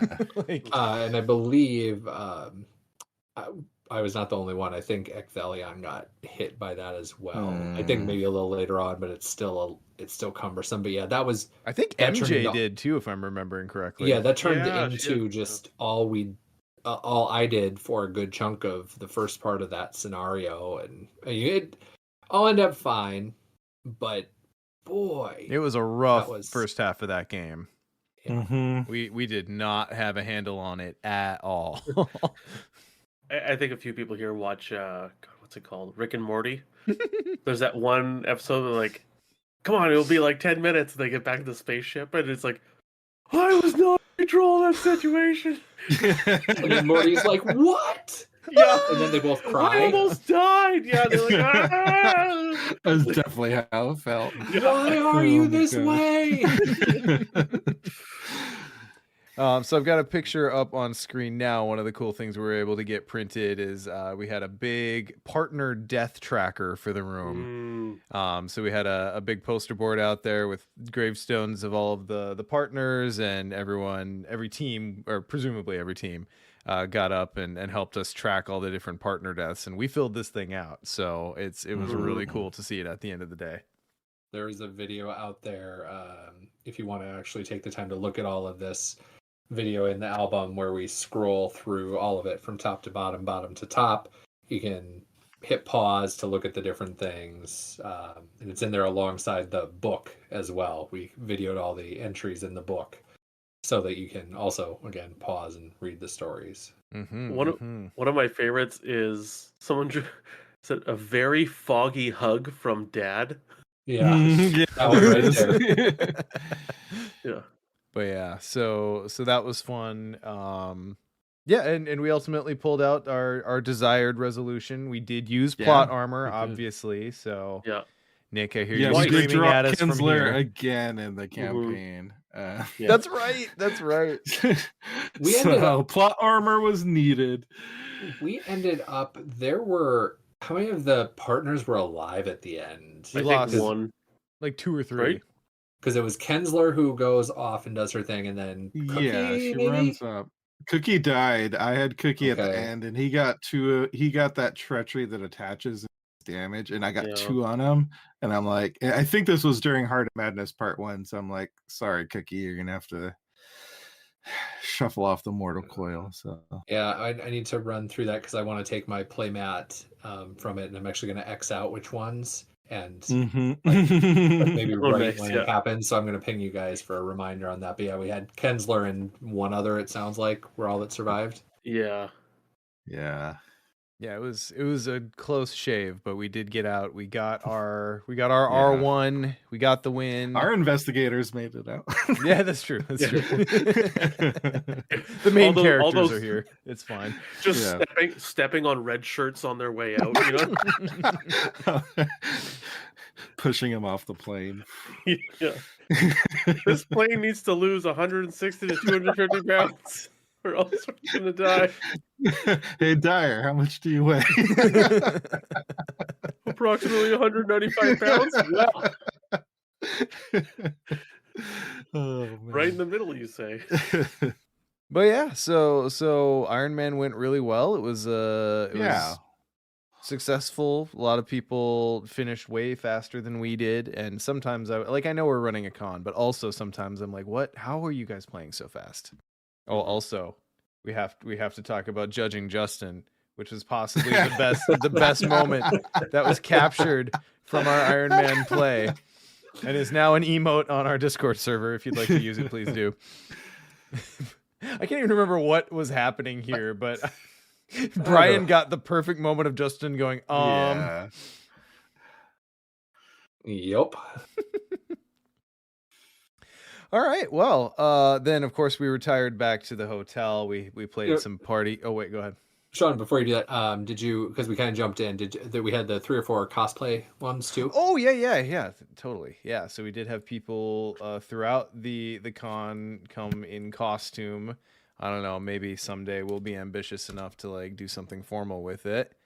And we had Caitlin in her Cthulhu get up, and we had oh yeah, that's right. Brady was just leave it, let it sit for a second. Mm-hmm. Let it sit. So this in the front right. This is my brother. Shows up and he goes, "Hey, yeah, you like my costume?" And I go, "Yes," not getting it right away, and then it hits me later. I just thought he was being a hipster, like coming in with a Burger King crown on, you know, like yeah. And he has like this fun book he made, kind of this Necronomicon looking thing. And no, he's the king in yellow. Yes, he sure is. Like, okay, yes, he sure is. I'll give it up for that. And then we had I think Anti-Markovnikov and Cold Toes as the classics, Ghoul Priest and Jenny. Yep. And shout out to Cold Toes. Poor Cold Toes. Oh. Broke her wrist on the tentacle. first day. Pulled the tentacle. Broke her wrist on the way to the con. Yeah. Didn't even get in the door. But still showed up. She then stuck around. Yep. And sorry, didn't break her wrist. She broke her arm, both her radia and her ulna. Oh, both. Right. Yeah, she had surgery a couple days ago. She posted on the what do you call it, Discord. But she's doing well. Wasn't there a name for that kind of injury? Yeah. So it's called a foosh, which is fall onto outstretched hand, which is like you fall and you put your hand out. Mm-hmm. It's called a foosh. Got it. And it's that type of injury. There's different names for breaks, but that's the type of, you see lots of foosh injuries because that's what you do when you fall, is you fall onto your outstretched hand. That is definitely the involuntary reaction for sure. Yep, 100%. So sad that it's bad for our bodies. Yeah. Yep. Suck. Yeah. So then we retired back to the old hotel. We had the game room. We had small room, which was very cozy and packed and loud, and we had party games and Malort, and someone brought some really nice whiskeys as well, so that was fun. Did we? Oh yeah, okay, hang on, I'll show this one. We got Scott doing Malort here. After, but she had it's straight paint. Okay. We got to the. You know what? It's not when you do it regularly. It's not as terrible as It's not good. I like Scott. But it's not like the people who are on the forum.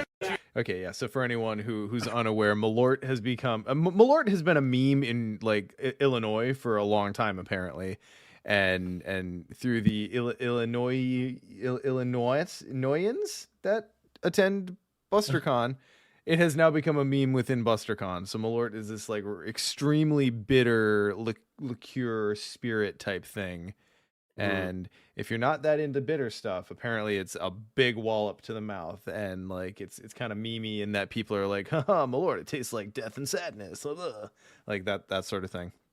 I didn't think it was that bad. Yeah, it's nothing I would drink all the time, but I also drink really peaty scotch. So. Yeah, like there's scotches that are way worse than that. Like it tastes like burnt tires, but. Yeah, and then our Danish friend Morten brought some spunk, and many jokes were made on that. I'll let you make them yourself. And of course, I tried that salty licorice that he brought, and like I had the Malort. I was like, oh, this is like not bad, blah blah. I got about 20 seconds of chewing that licorice, and I legit had to go spit it out. Like that was. It was I intense. could not finish that. Yeah. It was intense. So of course the return of Arkham Dream Crush. We had some good games this year. I think I only got to play one, so I think it was it Lola was kind of the winner out of that first round. Am I remembering correctly? I think so. I feel like we always get one dirtbag character a year. Last year was dirtbag Lita. This time was Safina. Yeah, started out with the catchphrase of keeping it greasy, and continue that theme from there. So Yeah. So That's good. the new legend. Fun fact, Sean, if we ever play this in between, because I have a copy with Arkham in it, Star Wars, and Game of Thrones. This week I actually added Lord of the Rings. Ooh. So I'm into it. Can mix and match fandoms, or just do Lord of the Rings Dream Crush. Hell yeah. Dream Crush is very fun. I'm always excited to see that show up. Yeah. Yeah, and then we drank the place down. Scott started a couple of folks on Star Wars CCG, and then got tired and went to bed and left it to me to finish it. And we didn't. Yeah, we got through 2 turns. It was too loud. It was too loud and too late to teach Star Wars CCG. But a gracious thank you to, I want to say it was Andy and Squidbeer, if I'm remembering correctly, for humoring us and trying. Yeah, so that was that. Then we get around to actual Dead CCG Day, where it's acceptable and encouraged to play Star Wars CCG. And Ian, we sure did. Oh, we had one of the best games of Star Wars CCG that I have played in recent memory. I'm trying to find the picture of it here. It was so much fun, and I'd gotten primed because outside of Dead CCG Day, Scott and I had gotten to play, and it had been probably since like 1996 the last time I played the game. So Scott taught me it anew, afresh, and we had a good game where Darth Vader was in a driving an AT-AT walker trying to smash Leia, spy Leia into the snow. Took 3 tries. I believe the card is called Trample. Yeah. Yes. So literally the AT-AT is like trying to step on Leia. Oh, that was great. It was... The game is so ridiculous. That's great. Yeah. And so then Sean and I got to play Dead CCG Day. And it was pretty epic. So for those who haven't played the game, I was playing a deck that was focused on turning Luke to the dark side. I was playing as essentially Palpatine and Vader. Bring him before me, because there's more than one objective that is focused on that. And and then on my side, I was playing a Jedi training deck where you put Leia on Dagobah with Yoda, and you literally go through a bunch of objectives to clear Jedi tests. Like 7 turns worth of stuff. Yeah, just like hanging out on Dagobah alone. That deck is mostly solitaire for a little while. There's a little bit of disruption. I went and tried to fuck with Ian on Endor. It went we had some battles. Yeah, it went varying levels of okay for me. We wiped each other out a couple times, and then the final battle, Vader got Luke back to the throne room with Palpy. He's dueling him. He's trying to turn him to the dark side, and Leia and crew are able to roll in at the last minute. And I think I won by like 5 force. But like, yeah, and the funny part is it ended up in a total board wipe. That's right. We had this. I think it was a total, almost total or complete, but it was everyone but the biker scout, wasn't it? Yeah, that's right. He was delivering drinks.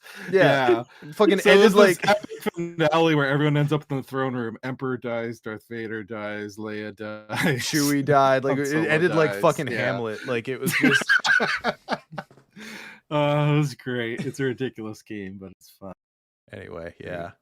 Another one that was worth mentioning was Compile. A few of us brought that because Ian hooked us up with that one at Gen Con, and that one's fun to play. I really like that one. game. I need to play a few more times because that was really fun. I played with Nick.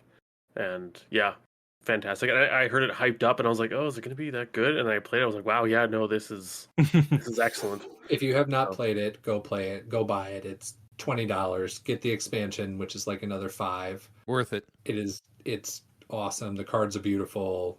Replayability is amazing.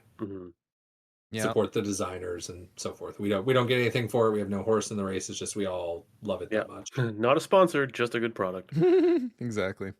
So then I think on Dead CCG Day we had our game of Twin Suns. So the seeds we had been planting all weekend, where every time I would go up for a drink, I would like also buy a Star Wars Unlimited pack, and most of them were cards I already had, so I would just like throw the rest of the pack at Ian and be like, "Oh, Ian, it's there, it's fun, build your collection." It finally came home to roost. Ian, you went and bought the set 2 starter decks eventually, right? I did, yeah. So it was not limited to Dead CCG Day. Yeah, it was kind of you were playing a Palpatine long game, really. And I think it was like it probably was Thursday or Friday. You bought me a booster pack, and those were like my first unlimited cards, and got the first taste. And it was all over from there. Like I had played for the first time at Gen Con with y'all playing Twin Suns, and I really liked it, but I'm like, I've been to enough Gen Cons to know you get excited for a game, you buy it, and then you come home and you never play it. So I'm like, I'm not gonna buy it. Wise. So I just let it sit. And then come to BusterCon, we play a bunch of Unlimited throughout at different times. And yeah, it just takes complete hold. I buy the 2-player set, and it's just, yeah. It has its full hooks in me now. We were talking about it earlier. The 2-player, the premier version of that game is good. It's fun. It's quick. It's got a lot of things going for it that make me like it. But Twin Suns is so fun. And now that I know how to play it correctly, it's going to be even funner. Yeah. Scott, I guess that's your story to tell. Yeah, so we played that Twin Suns game, and I had fun. I was this like weird slow control deck, which was really great because it came to this climactic ending where we're all like, we're very close to knocking someone out, but everyone's maneuvering because we were playing under the assumption that once you knock somebody out, the game ended. But the truth of the matter is that triggers the end of the game, but you finish the whole round, like all the turns and everything. So you could possibly knock 2 people out or whatnot, and then you're still competing and all that stuff. So that would have changed the game completely. And I remember like a turn or 2 before the end, I still had both my heroes that I hadn't flipped, and you guys were mentioning that a bunch, and like everyone had pretty full boards, and then I super laser blast and just wiped the entire board. And I just remember you and Nick going like, "Oh!" Yeah, it's like just all the math got thrown out the window. Yeah, it was pretty crazy. We were all sitting around like between 6 and 8 health, I think. Yeah, and just it was one good strike away. Yeah. Ian, so we had enough interest in Twin Suns that we ended up splitting into 2 tables. So I never got the debrief on how your Twin Suns game went. Oh yeah, so I was playing against Brian and Jeremy, and so we paired you off with Jeremy's Worm. Sorry for that. Yeah, once we sat down, both Brian and I knew what the end result would be, so it was more about the journey than the destination. It of course ended in Jeremy winning, but it's kind of a close game. Yeah, he does that. It was fun. Yeah, it was fun. It was fun though. I think he was probably going a little easy on it. A nice guy. But yeah, it was fun. Got more and experience there, and yeah, I don't know what it is about Unlimited because I really didn't think it was going to be a game I liked because I like weird game mechanics and like kind of super like out there. But I think what I've learned is I like different things from competitive games than my cooperative games. True. Like for competitive card games, I want it to be fast. I don't want to drag it out. And I'm really a sucker for the you go, I go type mechanics, just trade actions back and forth. Like it just makes it so much better than having to just watch someone else just spill out their cards in front of you. So this game took some of the best stuff from Star Wars Destiny. I think I've talked about it on the podcast. They each do their own thing. I still play Destiny. I think they're distinct. They're different types of fun. but boy, did it take some of the really good stuff and then take it in a different direction. It's so good. Yeah, I've heard some people refer to it as kind of like greatest hits of various competitive card games, and I think that's true. Like it's really, and some of the stuff is like I think they do a good job of like putting the theme in cards where I'm like, oh, that's just a basic like effect, and then I'm like, oh, I get it, like how it ties into the theme. So it's pretty cool. Yeah. So I'm trying to think. Is that Nick had the LOTR TCG around, as he often does. Yeah. We did play a game of that. I was victorious. Finally won my first. What deck were you playing with? He let me play with his dwarf deck, which of course that's probably his best deck. Yeah, that's definitely the well. I don't think by any malicious intent, but certainly I can attest to the fact that dwarf bullshit is the thing that he played the most back when we played that game together. So it's certainly what he's most comfortable with. I just love. I'd play like 5 attachments. I paid a grand total of 1. They're all fucking free. Why are they free? Fucking dwarves. It was great. I was behind most of the game, and then I sprinted 2 or 3 locations at the end to win because dwarves are natural sprinters. So. Very dangerous across short distances. Yeah. I saw that some people also had a couple, or at least a game of Final Hour was played. There was some Galaxy Trucker played as had been promised, so more people know about how fun Galaxy Trucker is. Yeah. Final Hour, eh? Wish I could get my hands on a copy. You know, what's going to be funny is someday when it is actually scarce somehow, and we're all going to be like, what the hell happened here? How possibly? And yeah, so that was BusterCon. We closed it up at the end of Dead CCG Day. We saw Scott off early because he had important business to get to and luggage to lose. Oh, also, when I got to the hotel, my reservation hadn't been made. Oh, that's right. That's right. Yeah, so luckily they had open rooms, but it was just an absolute dumpster fire of a... Yeah, but everything else went okay, I guess. And yeah, then we closed it on down. Nick stuck around for a day, so I got to see him the next day. We played Millennium Blades, which was pretty fun.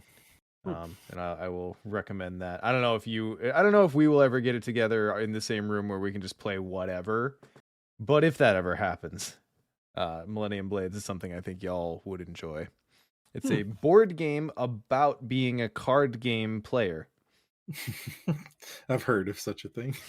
It's pretty great. So, like, it's pretty great. The Sims, but my life. Yeah, so it's essentially a deck building game, but you anyway, we're not doing Tentacle time. So yeah, BusterCon, it was great. Thank you to everyone who came. Thanks to everyone who said hi. Thanks to everyone who helped us run things. I'm gonna run through a small list off the top of my head. Sorry if I forget anyone, but you know, we had Chad, head librarian, obviously. Big thanks for helping running all the multiplayer stuff. Big thanks to the LARP guy or Josh for doing all the coordinating for Iron Man teams. Always making sure that goes off without a hitch. Aaron Thoth ran, or at least was a lead on the big charity blob again, so that went off really well. Anyone else you guys can think of? Thanks to just everybody who helped watch the front desk for us. You know, a few different people there. That was helpful, even if it's just a set eyes, so we don't have to constantly be looking up to see if someone needs help. And thanks to the Arkham devs, to Duke and Nick and Waleed, who were there the whole time. Like, they're the whole time playing, participating, talking to people, signing shit. Like, it's a treat. We have such a privilege that we are located where we are, and that it's easy that they are accessible and willing to play with us. So it's always really cool to have them at our stuff. Yeah, it was a good time. A good time was had by all. Oh, sorry. Go ahead, Justin. Oh no, I was going to say I think it was a great time, and then before we roll into Tentacle time as a follow-up time, because I keep saying time, would you like me to take the next part? Oh yeah, go ahead. All right, and others can chime in as needed. Before we get to Tentacle time, we do have an announcement we need to make. I won't bury the lead. The announcement is that we are going to be taking a break. We've been running ourselves a bit ragged, keeping pace with the podcast, streaming content, dissonant voices, managing the Discord, and planning and running a con. It was a lot for 5 people, and then we lost one. Yeah, and I know those of you who've seen us in person kind of see it, and some of you have asked about it. We have talked about this more. If you go back, there's a summer 2023 announcement, it's called. We talked in depth more about the same reasons that we're experiencing now last year, so we won't belabor that point. If you go back and listen to that, you'll understand a little more about the why. Yeah. I mean, but the big thing is we knew we needed a break, and yep. Ultimately the break that we planned for ourselves was a bit short, and it was our first time actually kind of acknowledging like, wow, we need to step away for a second. And the game keeps on, and we have so many plates spinning and so many things that we kind of expect of ourselves to do each year. So we had basically a month off, and then we were right back into the same stream of things. Yep. So we want to do it right this time, so it doesn't feel so we feel like we got a proper break, basically. Yeah, and you all have heard us talk about mental health and just general well-being. We're doing that for ourselves here. We're going to take a break that as of right now is of an indeterminate length, because we just want to refresh, recharge, and then reassess. So we're not going to lock ourselves into anything. Yeah, we're kind of following our feelings at this point. Yeah. That said, we're not going away. We'll still be around in Discord. We've still got content slated through the end of 2024, so a content break jumps up in 2025. So we are around, but we're going to be on a break. We'll probably be a little bit active in or less active in Discord, but still ping us, still say hi. We're around. We're here. Yeah. Super important to note though, because the timing of the break is indeterminate, and when we're doing it, I know this will be disappointing for people, but it's the right move for us. Is we will not be doing a BusterCon 2025. The amount of time it takes to plan and execute on that would not afford us time to actually take a break the right way. And so and we don't want people to be wondering and not be able to plan, and put us on a short timeline, put you on a short timeline to plan it. Like, we're trying to get better at this, and 2025 is just not going to work well. Yeah. So we'll miss you all, but it's the right move, so we have to do it. In addition to taking the break, and then we won't have that going on, and there'll be a bit of the content break. We are, despite that, going to be keeping our Patreon going. We talked through this, and there's really 2 reasons for that. Is one, with Patreon no longer really being tied to just pure content creation, and where we've moved beyond the main, like the only thing we do is a podcast. We're so far beyond that point now. Yeah, that made sense. And then there are still many benefits to being a patron beyond just supporting when a podcast comes out. We've got our access to our patron-only Discord channel, Dissonant Voices access in the Arkham Cards app, discount on merch for some tiers, among other things. So we are going to keep that rolling.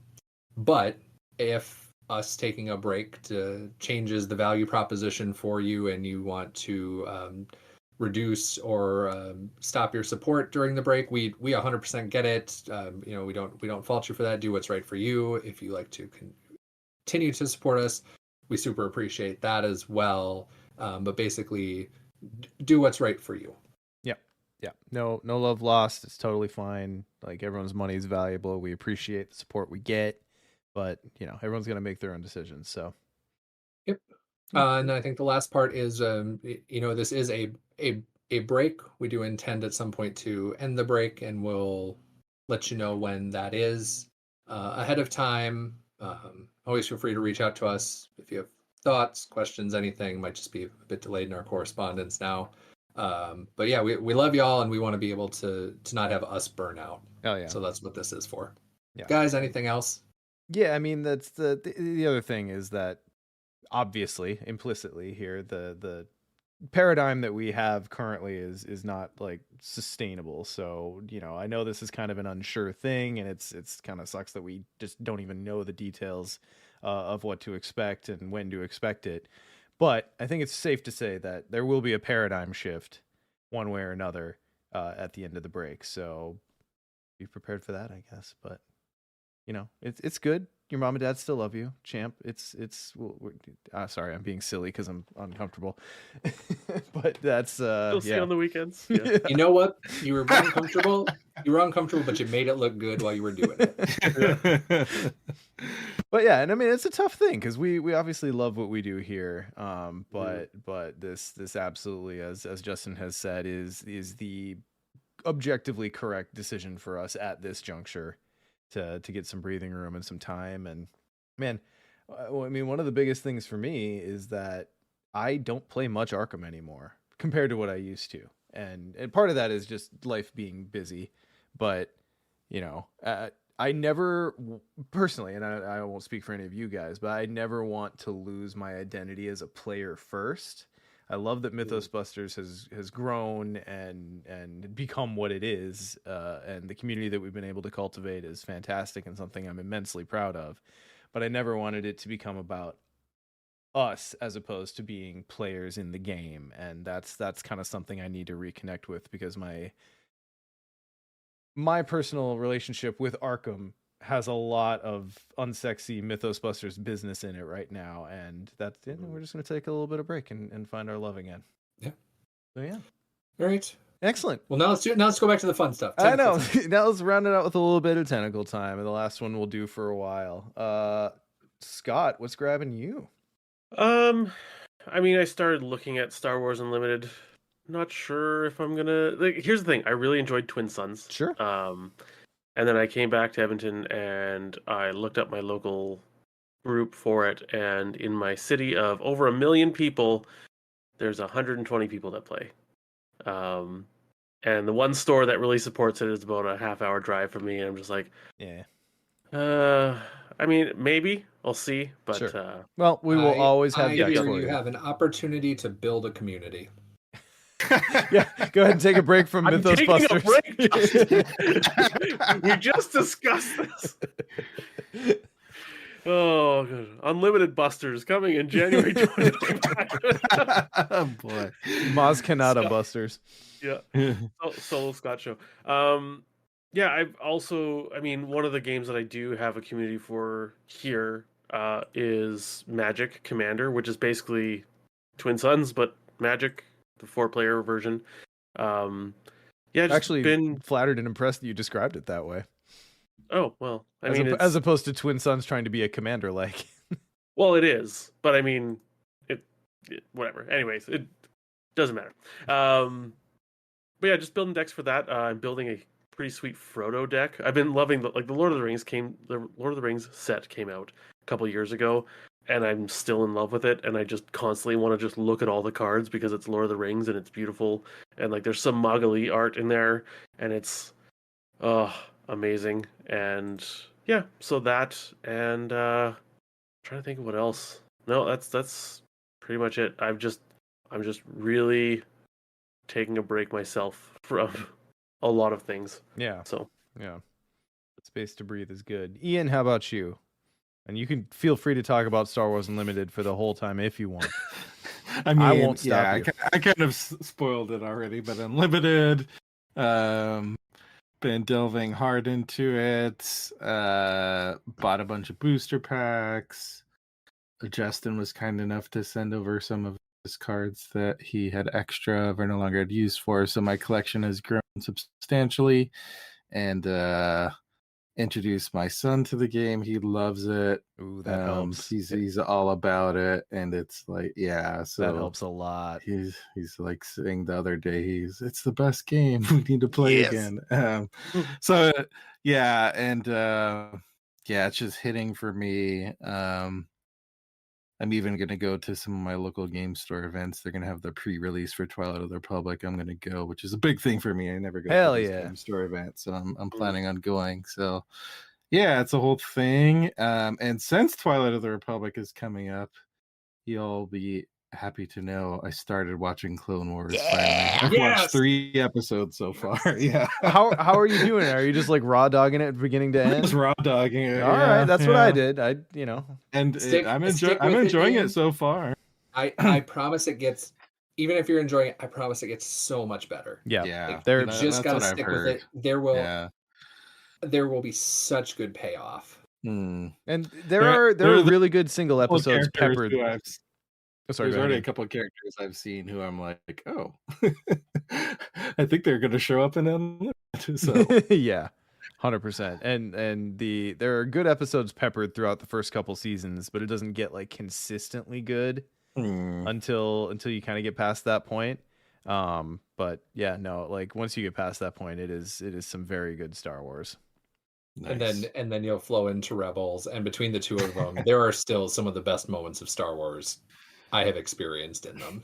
I'm on season 4 of Rebels. I am looking forward to Rebels. Yeah. Rebels was really cool because it starts out when it starts out, it feels very this is a kid's show, Star Wars. And I know Star Wars is always kind of meant to feel that way a bit, but it felt very this is a kid's show. But it graduates from that very quickly and just becomes like good Star Wars. Oh, there's just Sean, there's 2 different moments that I'm waiting for you to get to for us to talk about. And even just thinking of them here, I have actual chills going up my neck. I've hit some really cool moments that I will not spoil for anyone because when you don't see them coming, it's just like, oh, my nerdgasm. Yeah, I'm excited. I'm looking forward to it. So yeah, open that Pandora's box, playing Unlimited, built my first Unlimited deck, which is like a raid deck building up Chud. So I was telling Scott about I have Moisture Farm there that I buffing Moisture Farmers and using them. And it's fun. It's fun. Do a lot of healing in a raid deck. Moisture farming is happening. The joke behind this, I mean, we've probably discussed it before, but I have a Star Wars CCG deck that is moisture farming.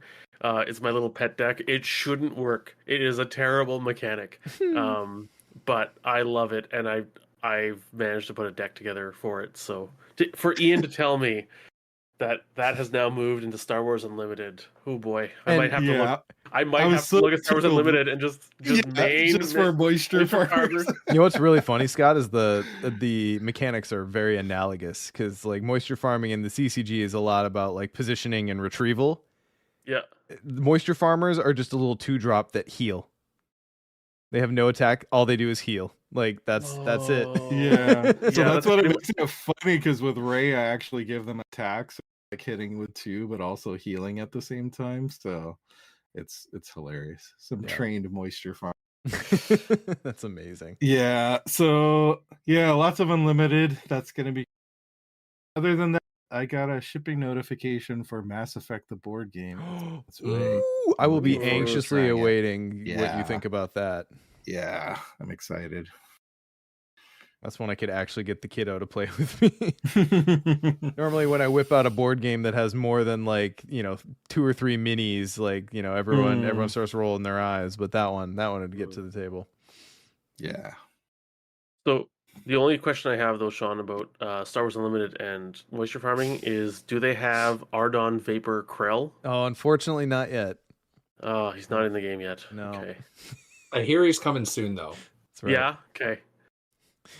You guys may notice him. That's one of the most popular asks. So yeah, he's got to pop soon.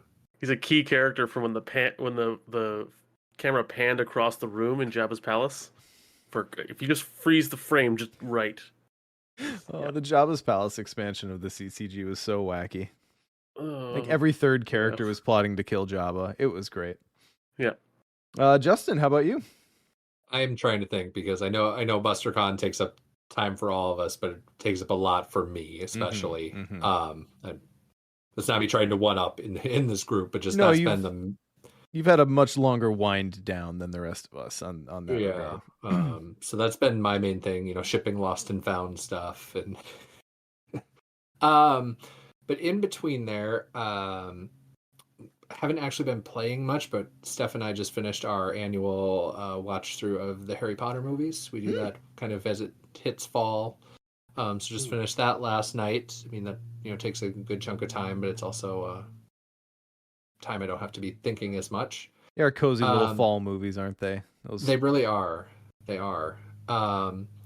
I don't want to give too much detail about this, but I think it is worth mentioning. So at BusterCon, we did get to play a game with Jeremy that it's one of his own design, Greek mythology based, and I don't want to say anything more about the mechanics again in case he wants to, depending on what he does with it. But if we pushed him very hard that he should absolutely do something with it, and if he does, we will promote the ever-loving crap out of it on here because it was insanely fun. And I'm not just trying to say that to be a tease, but that's been one of the only other games I've played. I would love to own a produced version of that prototype.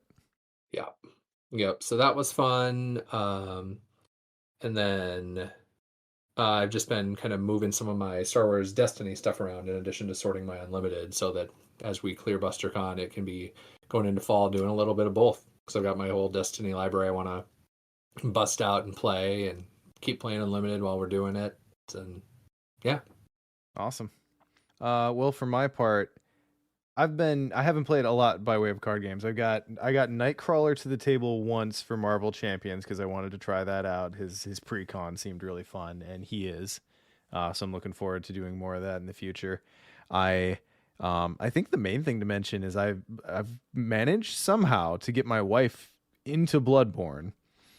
I was able to get her into Elden Ring because she's huge into like exploration games, so like it had that going for it. And then as a result, she got into like the FromSoft combat.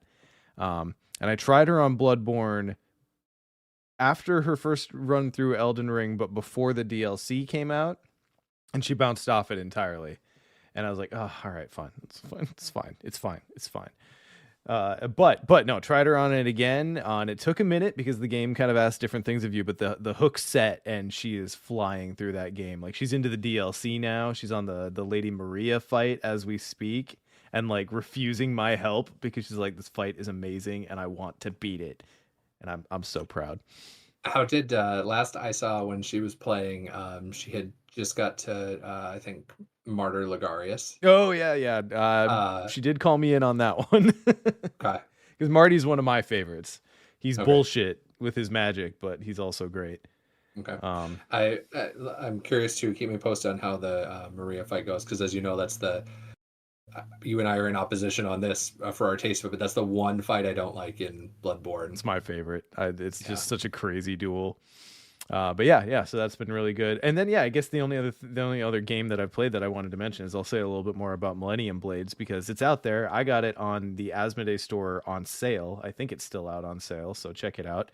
But you basically it's kind of a deck builder. You're drafting and buying cards. You actually Nick and Kip and I spent the first half hour of learning this game sorting and taping together stacks of money, because instead of just like giving you dollar tokens, it has Monopoly money, and you get like rolls of dollar bills in the denominations, and those are the tokens you use to spend, which was really annoying to put together, but it's actually kind of fun once you get going with the game and you're like actually handing money over to buy packs. It's pretty great. And what happens is you accumulate these cards, and eventually you'll participate in the tournament that is going on. And it's a little mini game of sequencing where you're trying to build kind of engine building, and you're building combos while also hopefully trying to disrupt your opponents. And whoever ends with the greatest score wins that tournament and gets like victory points and whatnot. But the other thing you're trying to do is put together collections that you can sell of the cards you collect. And you do that based on like traits, and like you're trying to pair things together. So what's fun about Millennium Blades is it's got like these 3 different tiers of things going on. And the round in which you plan your deck, put together your collection, buy things, you can sell things on the aftermarket and you get money for it. And then other players can go to the aftermarket and buy those things. That all happens in a timed round. That does not give you enough time to amply do them all, especially while you're learning. So like you're sitting here like madly shuffling money around and grabbing cardboard. And oh my God, does anyone have a red creature? Like, and it's this whole thing. And then you show up to the tournament and I don't know. It's really fun. We had a great time with it. So definitely worth checking out. Millennium Blades. It's a board game about it's a board game about playing a card game. As if we all didn't have enough of it. And then the mirror looks back on itself forever and That's ever. right. That's right. Is the expansion where you start a podcast about the game and then you have to run a convention? Oh my God. I should fucking pitch that to them. I don't know. Maybe that's just for us. Maybe that's the Mythos Blades expansion.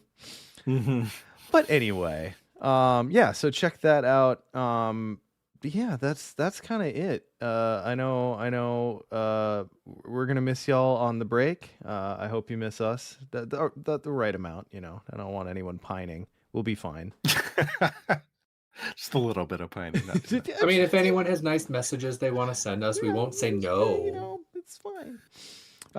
And pay attention sometime next year for some kind of communication from us one way or another, or at the end at our revisiting of the break. And until then, thank you for joining us for episode 169 of Mythos. Bye. Bye.